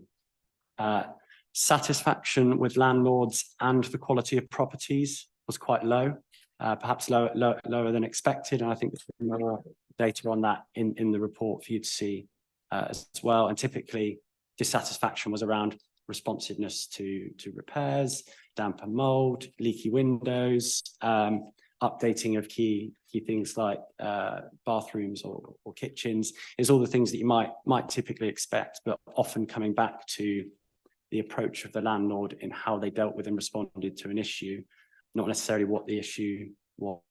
So that was a key theme that was coming through for us. And as we've already touched on, many people were unaware of what their rights were. The simple question of where do I turn to if I have a challenge with my landlord, and people felt that there wasn't necessarily a clear answer. And yeah, again, one of the things that kept coming through was around this idea of national kind of improvements in national regulation. So it's pleasing to see that whilst that last theme around shaping the national conversation, I think it's quite bold as a local authority to make sure that we're making a clear local position on what we want to see at a national level and lobby for that. And it's really good to see that residents are also recognising that the powers that we have are kind of quite limited at a local level, but we're doing what we can through the policy statement. And I think perhaps unsurprisingly, landlords were much less likely to support increased regulation, whereas renters typically were in favour of more regulation, and the policy statement needs to come to a view around some of those tensions. So just in terms of next steps, thanks. So next steps. So really keen to hear this feedback. We do anticipate the policy will still need to go through some quite significant developments off the back of the consultation, and that obviously long-term a delivery plan needs to be worked up ready for when Cabinet adopts the policy. But that concludes the presentation. Very happy to take questions. Thank you so much. Thank you for the report, and thank you for presenting through it there. We said it's back it's back being discussed a lot, and I heard an analogy that really hit home for me a little while ago, which was where if you want to sell somebody a cup of coffee, you need a level 2 in food hygiene certificate. You need environment to come out and see your premises. You need to show them how you're going to make the coffee and what you're going to serve it in. But if you want to rent a property to somebody, you do none of that. There's absolutely nothing, even though there's all the things that can go wrong in a home, damp, mold, electricity, all of those things. And that there is actually just a gap. And actually, part of the job is getting landlords to embrace the idea of wanting to come forward and getting that help with. So, perhaps that's help with getting the legislation in place and getting having a flat that maybe has some kind of approval stamp on it, and that maybe we invent our very own level 2 certificate in having a flat in Hammersmith and Fulham. Thank you so much, members. Councillor Miri. Thank you very much. Thank you.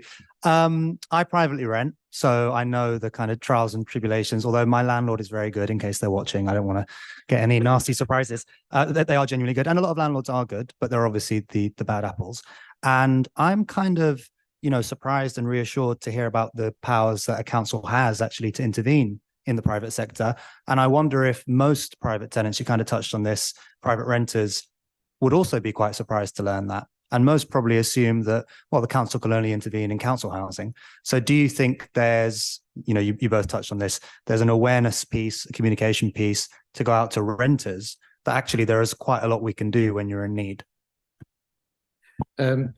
You've hit upon probably the biggest single issue, I think, with regards to making sure that tenants' rights are respected. And Councillor Daly's reference to food hygiene is also very apposite, precisely for that reason, because if you spoke to the average person and say, what does environmental health do? After rats and mice, they probably say they go around and check all the restaurants and the food hygiene. So that people know what environmental health does. But then you say, but did you know that they can also go and check flats and houses that people are renting from landlords? Oh, I never knew they could do that. So it is a bit of a quandary. And the other problem, which is where this communications idea comes in with the policy statement, is to try to make people more aware where they can get help, because the landscape is very heavily regulated in the private rented sector, but only if you know where to go and how to exercise your rights. Part of your rights are statutory, because they're things that we have powers to do. We have a whole raft of enforcement powers against landlords if they do something wrong, or fail to do something that they should have done. Part of it is civil, so you can go to county court and get compensation because your landlord has provided you with accommodation that was not fit for habitation. Very similar to a disrepair claim in social housing, which I'm sure we're all very familiar with. And an obvious example is deposit disputes. I mean, deposit disputes are purely civil. You have to claim it back through the county court, even if your landlord has failed to put your deposit in a protection scheme. It's not an enforcement power that we have. It's a frequently asked question. Can you help me? My landlord didn't put my deposit in the scheme, and now he won't give me it back. And they'd have to take legal advice and go to county court and sue the landlord. If they win, they can get triple their deposit back, by the way. So it is worth doing. But and then you've got ombudsman schemes. So we're not finished yet.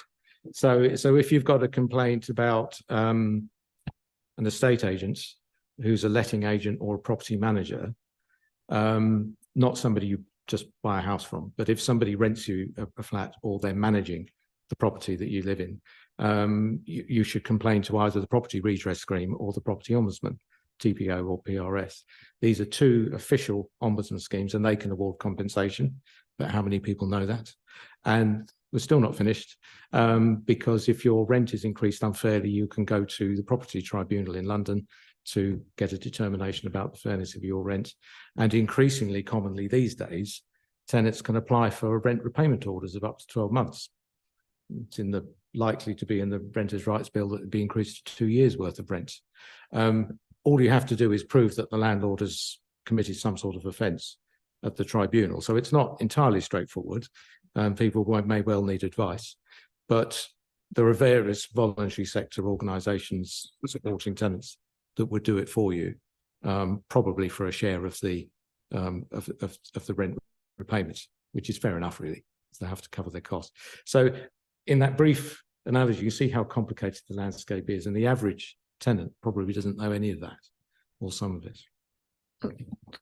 Yeah, Richard, can I just say that I think whilst there's section 21, though, there's also such a thing as revenge evictions. And I think that quite a few renters are aware of of the possibility of revenge eviction and how complicated that can be. So that's also something that stands in the way. Mr. Shrey.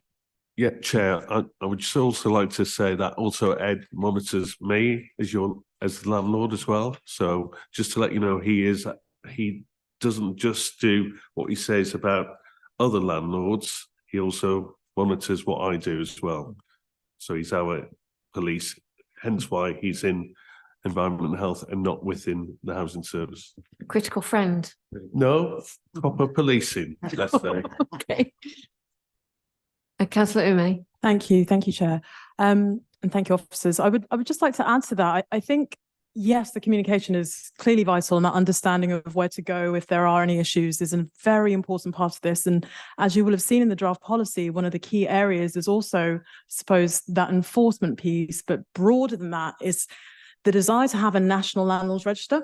Right, so all that information is out there, it's public, it's clear about the standards that are required from landlords. They're supplying all that information, they're held to account. So then that also strengthens renters too, who can see that information publicly, who can then use that to also help hold their landlords to account in conjunction with council officers.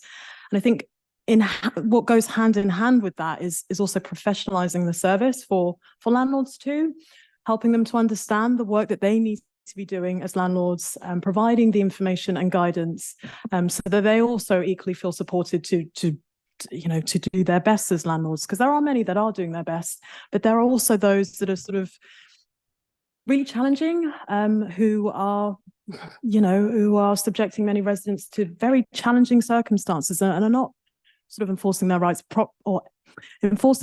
properly as effective landlords. And that's really important to make sure that there is this national landlords register, but in addition to that, that sort of professionalisation of the service as well. Thank you very much. Councillor Sadiq, you would like to come in? I'll come back to you. Thank you, Chair. Regarding to the private rented sector policy, short multiple questions. I'll start with the comparison.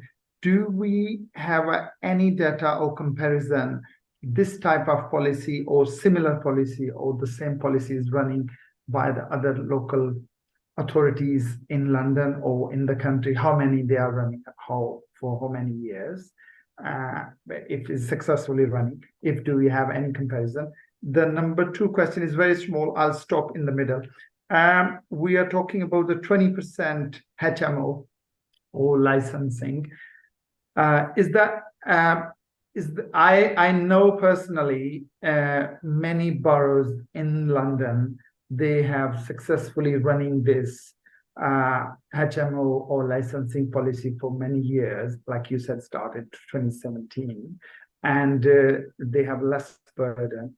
I don't want to name here, but I'm sure you are aware of that. How we can encourage in terms of communication to the landlords, is that our fees is high for the 5 years license, or how we can encourage the more landlords or local businesses? Do they have flats at the top of the properties they can apply for licensing, and then we can tackle this situation. I'll stop here.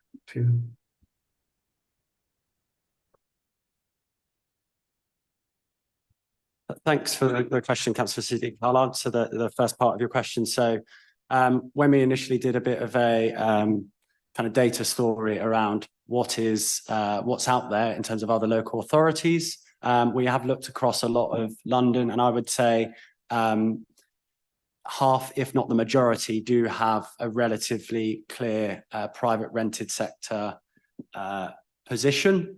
But that's only within perhaps the last year or two that we're really starting to see that growth. And it's much for the same reasons that we're seeing here. So growth nationally has been substantial, but even more so within London. So for most local authorities, that especially in London, they're now seeing it as their largest tenure. And with that, there is a response to develop a private rented sector policy. I would say that few of them go as far, if any of them, as our policy statement does, in providing a level of detail and research around why we're making the perhaps changes and improvements to the services that we offer. A few have set standalone objectives within their housing strategy. Typically, there's 3 to 6 objectives in our housing strategies, one of which might be the private rented sector.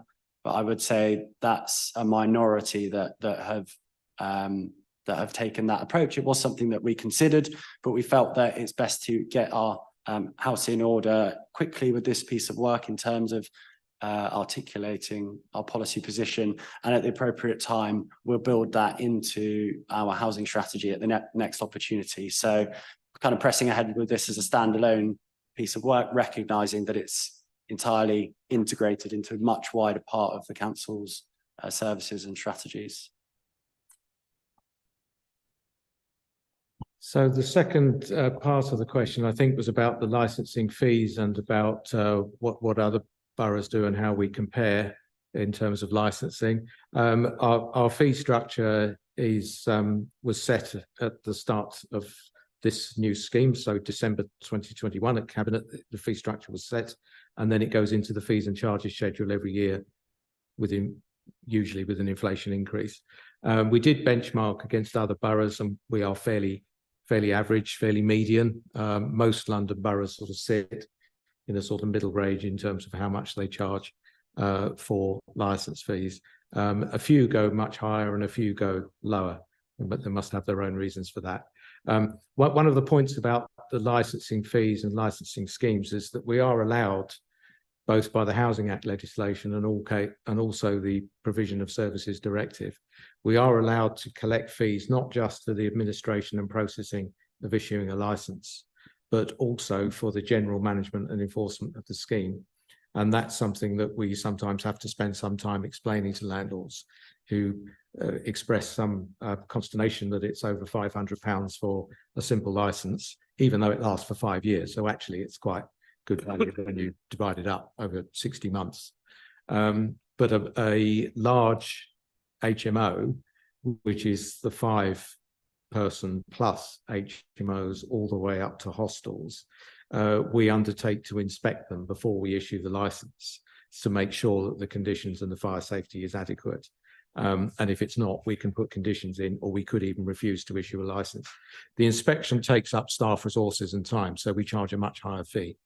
But the landlords still are surprised, especially if it's a large hostel, because we charge extra per room. So if it's a very large hostel, the bill will be quite high. But the point we have to try to get across is that part of that bill is actually to contribute to the general management and enforcement of the scheme. And a very large property with a large number of tenants is obviously bringing in a large amount of revenue. So that I think, did I pick up all of the points? You mentioned other boroughs and their licensing schemes. We undertake to license all houses and flats of multiple occupation, regardless of how small they are. The only criteria is they must have 3 sharers. If they have 2 sharers, that's not an HMO. But if it's got 3, then it is. With the selective licensing scheme, it's the 24 streets which equates to about 20% of the private housing stock. We deliberately went for streets with a high index figure. We did quite a complicated bit of research to get a kind of index figure of need. They tend to be the main roads. So King Street is one of them, where we're sitting here. So all the flats above shops in King Street ought to be selectively licensed if they're rented out, and lots of other bigger roads and one or two smaller roads which have got a high proportion of privately rented properties. The one thing I would say about it is that even narrowing it down to streets, which I think is better than postcodes, because if you go postcode, you get the main road and you get lots of residential side roads as well. So you're not quite sure what you're aiming at. But even in the busy main roads like Lily Road, sorry, Lily Road's not in the scheme. I keep thinking it is, but it's not. But Fulham Road, you've got a mixture of types of property. You've got luxury flats as well as flats above shops. And it's not quite as targeted as we might like, but we have to try and keep it simple, because if we make the criteria too complicated, then no one will, landlords and tenants won't understand it, and they won't know whether it's supposed to be licensed or not. Thanks. Just two short questions. One is connected. Do our businesses have any option to apply exemptions due to the mitigating circumstances for the first time if they want to apply, to attract them to get the license for the first time and come within the bracket, and then obviously is easy to regulate them and keep them, you know, within the bracket? Do they have any option? And secondly, all the housing stocks we have, like 3-bedroom, 4-bedroom, so there is a lot of issue at the moment. They want to swap the houses. Someone is living in the 3 bedrooms, they want to go to the 1-bedroom. And is that equally implemented for them as well? We can get the license, and then the council can use over there, and like a 3-bedroom house, they can be the 3 single tenants can be adjusted over there, and we can tackle the situation for within the housing stock. Is that option available in this policy, or any thoughts?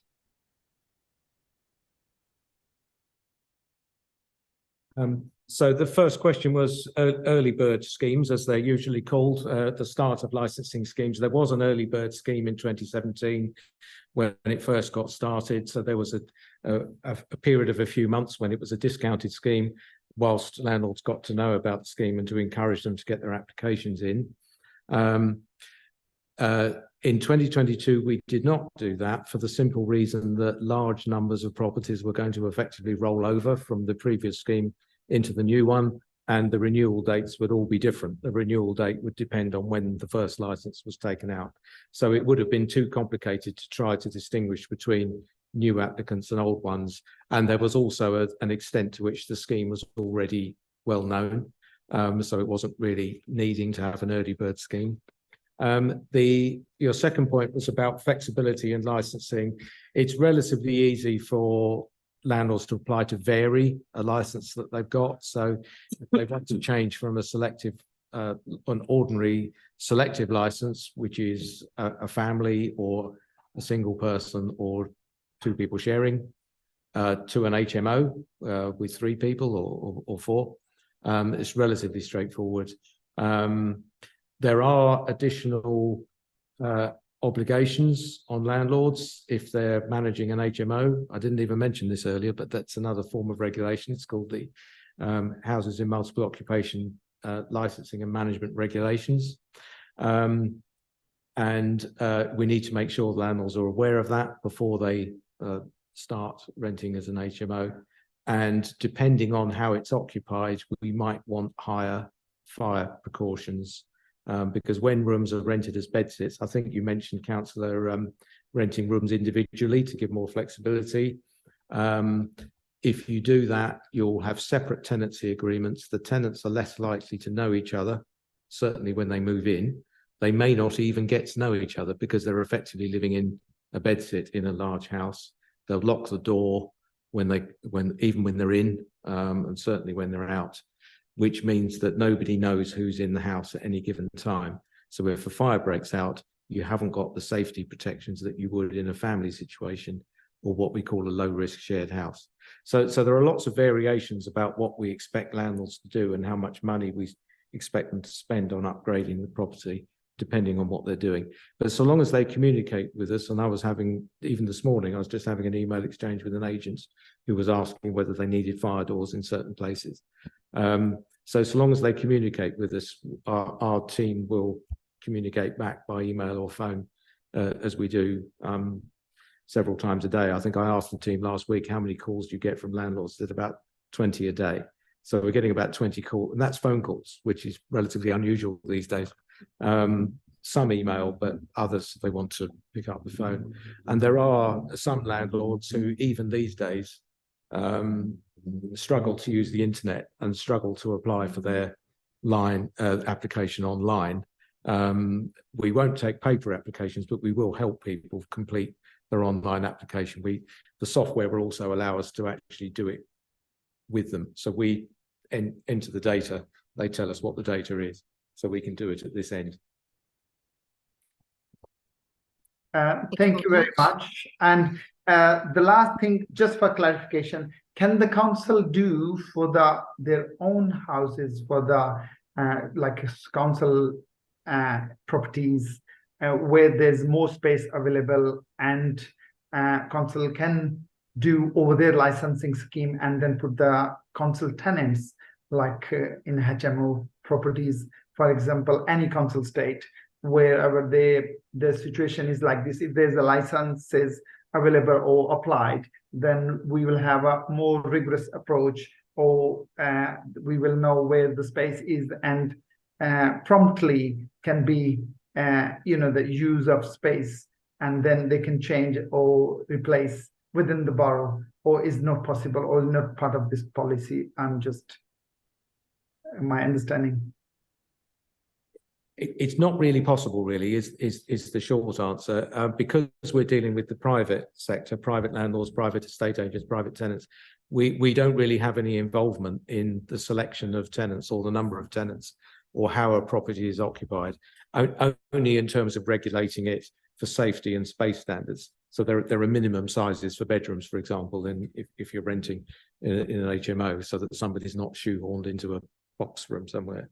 But where you mentioned council tenants and council flats, and I said earlier that they're living next door to each other now.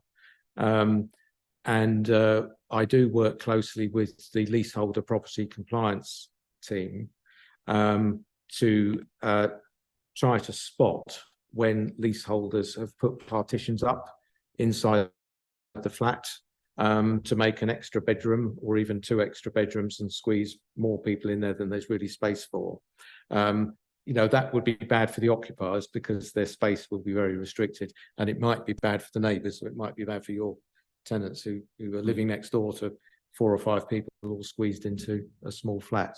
So it is quite interconnected, but not, I'm afraid, in terms of the selection of tenant choice. It's probably worth just pointing out, coming back to about homelessness and Claire's point about young people and leaving their family homes, that in case it needs to be said, the likely is the only thing they'll be able to afford is a room in a shared house or a bedsit, as I was describing. It's probably one room. That's probably all you'll get. Obviously, if you're in a shared house, you should have the benefit of the kitchen and any recreational space that there might be. But increasingly in this day and age, there's no living room. There's no reception room. So you've got the front door, the staircase, and your room, and use of the kitchen, and that's it. There might be a garden space, but whether you would want to use it depends on what the condition of the garden is. So, when we're talking about single people looking for accommodation, I'm afraid that's the reality of supply and demand, unless you've got a very large budget to afford a self-contained flat, or you can share with somebody. Thank you, very clear. Can I ask a question on that, then, please, Ed? Would a resident on King Street be aware that they are residing in a property that is licensed, and would they know what that means and what additional redress they might have? I'm in danger of sort of speculating slightly because, of course, I don't really know what they know or don't know. But what I speculate is the case that tenants are probably unaware. The landlords ought to be aware. There will be a number of tenants who make it their business to find out, or perhaps they're just particularly interested in finding out, and they go on Justice for Tenants website or the shelter website or the CAB. All the information's there, and of course on the council's website. So it's relatively easy to find if somebody looks. But of course, it's only going to be probably a small minority of people that actually take the trouble to go and look. And that's where the thoughts about how we publicise. I mean, advertisements on the bus stops in King Street would be quite a nice idea because probably a lot of people would see them, but they cost an awful lot of money. So it becomes a judgment call what the most effective way of doing it is. Of course, social media type communication is relatively inexpensive for the council to do. But again, it's the question of how many people will see what you're actually putting out. Thank you very much. Members? Councillor Alford. Yeah. Well, the reason I became a councillor was because of the appalling conditions that were operating in my ward with rogue landlords. I spent hours in court watching our officers non-perform at the time and then finally perform. And I'm glad to say that we got rid of those particular rogue landlords. It took a lot of time, a lot of effort, and a lot of threats to me. I had my front door kicked in by them. So I didn't just put my head above the parapet. I think you could say I stood there at the barricades. So I'm obviously, and I've always been passionately interested in this sector of housing. But I do have some concerns. First of all, I'd like to know, I'll give you a list of questions. Are all your staff back full time? Because when I raised some concerns post-COVID, I discovered your officers weren't operating full time. They were maybe doing, I don't know, I couldn't get them to act on a case that I considered very serious. Secondly, with regard to the consultation, you had 270 people involved in the consultation. If we've got 30,000 properties, that's an incredibly small proportion. I'm not sure how valid that, I mean, very good we have a consultation, but if only 270 people responded, that's not good. And I don't want, I mean, I am concerned about the licensing. I have seen people when I had to do it for somebody struggling, and if you only do it online, some people don't do online. It's very hard. But that's my sort of point. So I won't go on because we've been here a long time. But I could do 1 and 3, and I'll ask Stefan to do number 2. Yes, they're all full time, as is the case with many teams in the council. It's a kind of hybrid working, so they're not all sat in an office all day. I actually think it in some ways works better. I mean, there are pros and cons for having your whole team in the office 5 days a week, and there are disadvantages of that too. But what it means is that they do all their desk work, what we used to call paperwork, that's now all on a laptop or on a phone, at home or in an office somewhere of their choosing. And then they organise their visits, and then they travel into the office and do all their visits, and then they go back and carry on with the paperwork. So the need to use an office isn't the same as it was in the old days. it does mean that that's what I was worried about, because that's what happened with this case. Yeah. That the person only came in, I don't know whether they came in once a week, and they kept on saying, well, I haven't had time, or I haven't managed to get hold of the landlord. And I said, well, why don't you just go there and see what's happening? Because as I'd explained to them, in this particular case, the property was so bad that the doorbell didn't work, so they couldn't actually ring the doorbell for somebody to let them in. They needed to bang on the door. I mean, as a management team, we've encouraged an ethos where people are available to go at short notice, and we will always find somebody who can travel at short notice.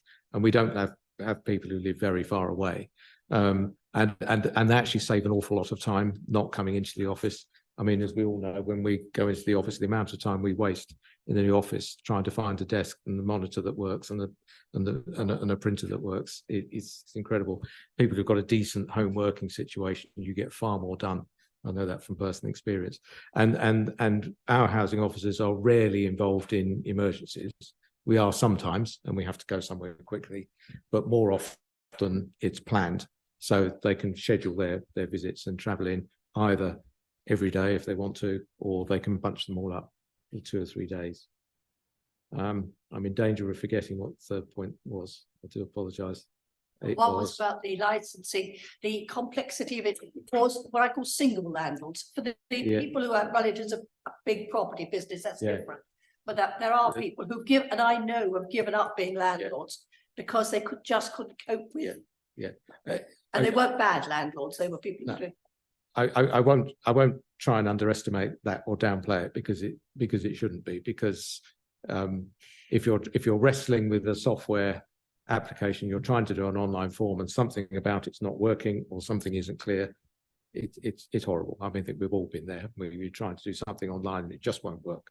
And our software has had a few problems, I'll freely say, in the last few months, and we've had to spend a lot of time with the software supplier getting a few issues sorted out. Payment issues, screens freezing, people being locked out, that kind of thing. I won't deny it does happen. What we will do, because if we did a paper application, then we would simply have to enter all the data. So we do it over the phone with the person, and there are a few people. There's somebody paid by check. I can't recall anybody wants to pay their fee in cash, but we have had a few checks and people wanting to do the application over the phone. So we will do that.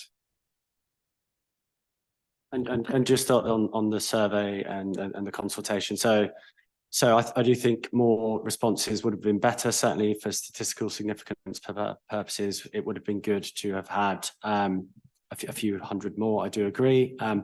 What I would say around promotion and engagement, we did try really hard to set out a clear stall for people to encourage them to engage with the survey. So there were love to shop vouchers to get people to fill out the survey in the hope that they might win that. So we contacted through the Faith Forum, community groups, VCS partners, voluntary and community sector partners, the e-newsletter that went to 20,000 residents, renters' rights groups, paid social media promotion, which I understood from our communications team is the most effective way to get these kind of responses that we need.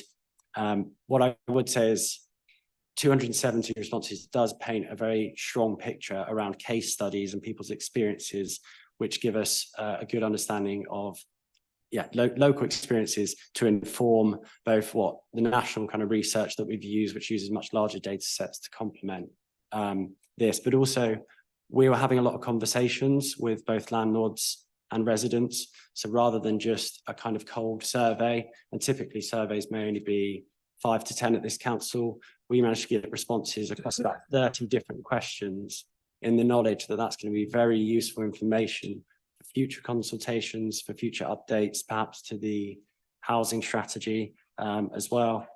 And a press release also went out to support that. So I don't disagree. 270 is not as high as it could be, and we should aspire to have more. But I think for the purposes of this policy, it's painted a fairly clear picture in our minds of what the residents are telling us.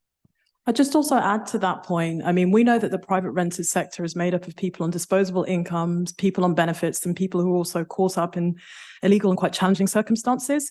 And within those groups, we also know that there is an overrepresentation of specific minority or global majority groups. So for instance, Black, Brown, Asian, all those communities within there who, culturally speaking, may not well be speaking up, but also dependent on their circumstances. There could be a fear, there could be any sort of reason why they may choose not to engage in a survey like this because they are caught up in circumstances which are really challenging.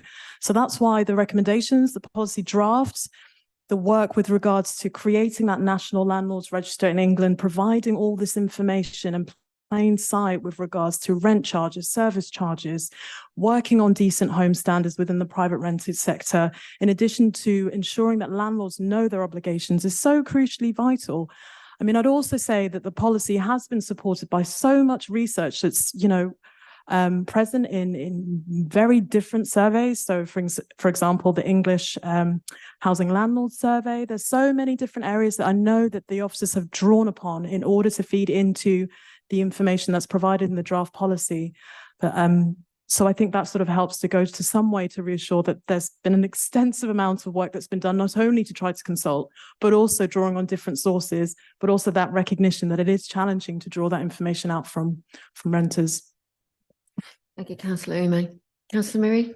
Yeah, and also the New Economics Foundation Commission, which did a lot of work. And I think the numbers of respondees to the consultation is good, because it's only ever going to be a sample, right? It's never going to capture every single person that's in private accommodation. So I think that's a really good. I've just got a few points to make, just to go back to what Councillor Ume was saying previously about private landlords. And I completely agree that obviously landlords, and something that you just mentioned as well, Ed, landlords are providing supply, so that if we go too far and landlords exit the market, then supply comes down and prices go up. So it has to be done in a way that works with them. And some of the proposals in the appendix were very reassuring, like the Landlords Forum and things like that. So I commend that work. I just wanted to make a quick suggestion.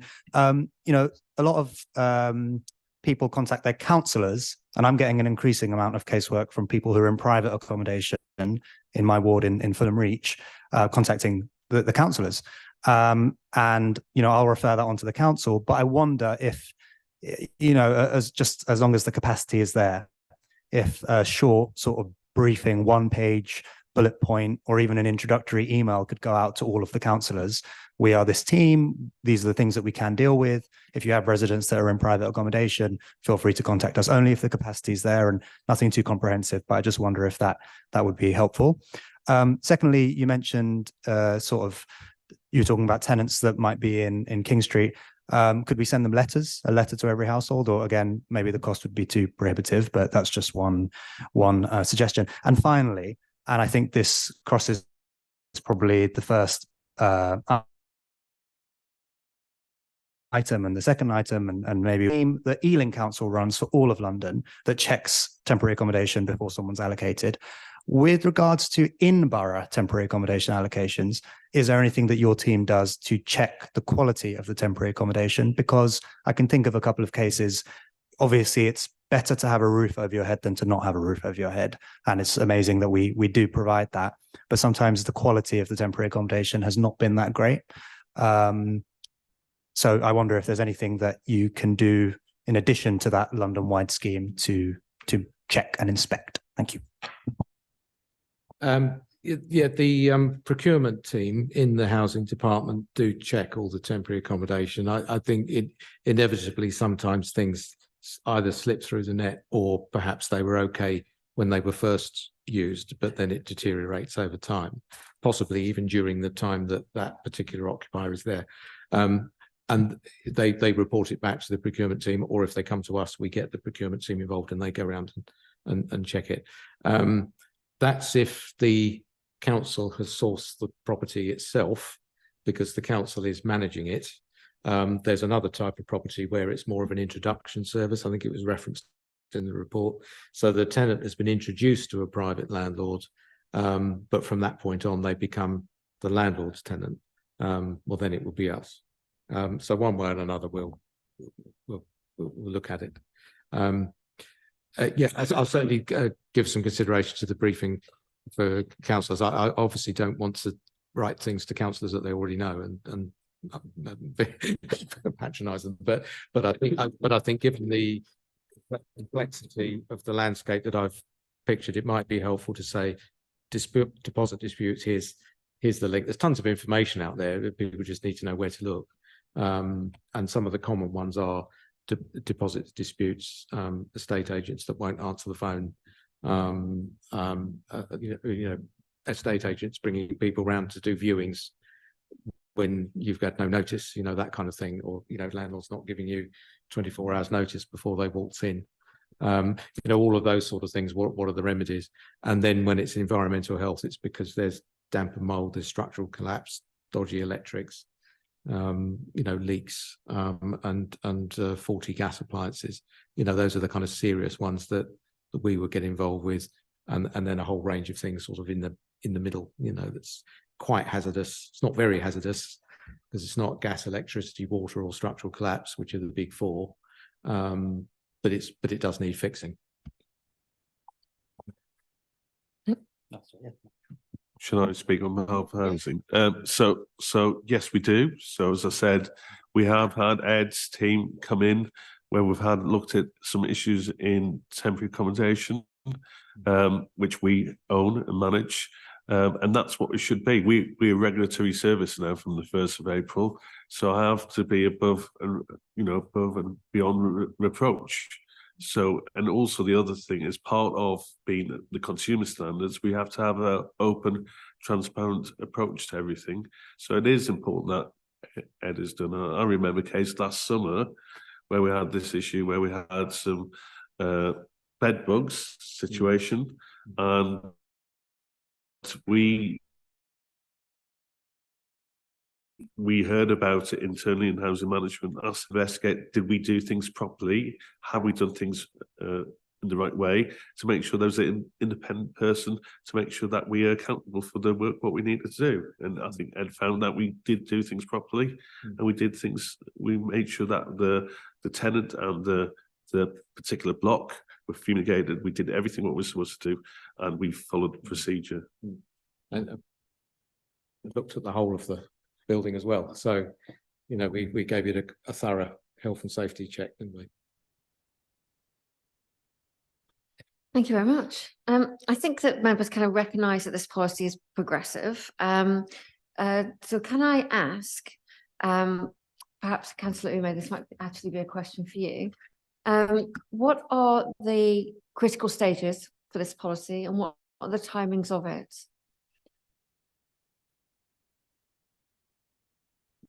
So I think, Stefan talked earlier about, obviously the draft policy has been shared, it's been consulted on, and it's been brought to this committee to note and share comments.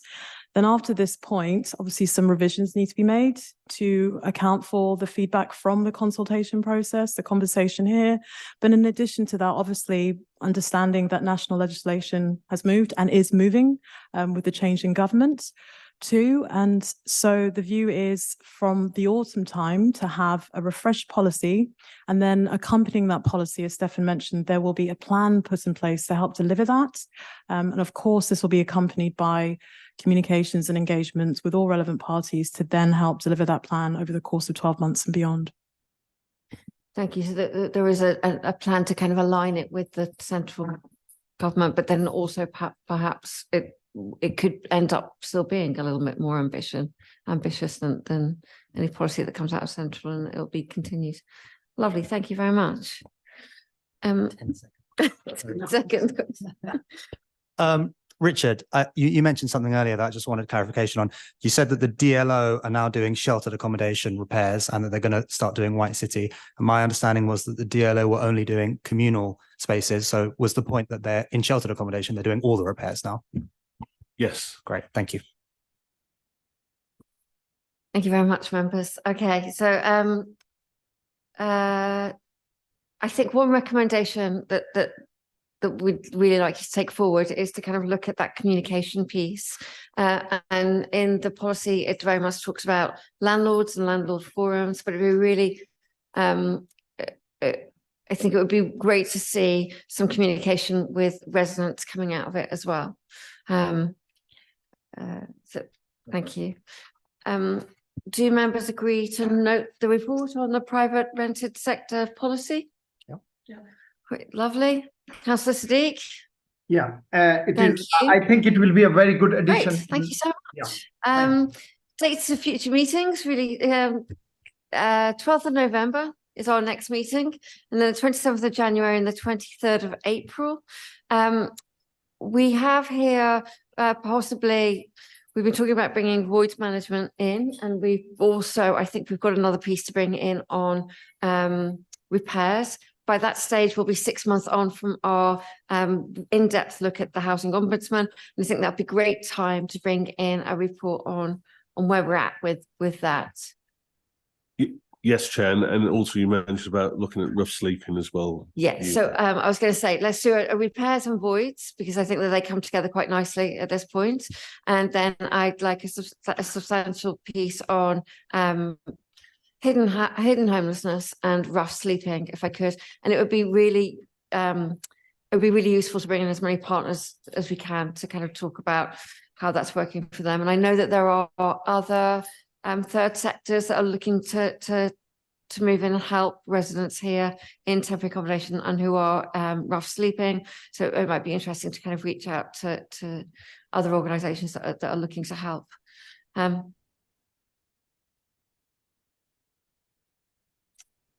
Thank you.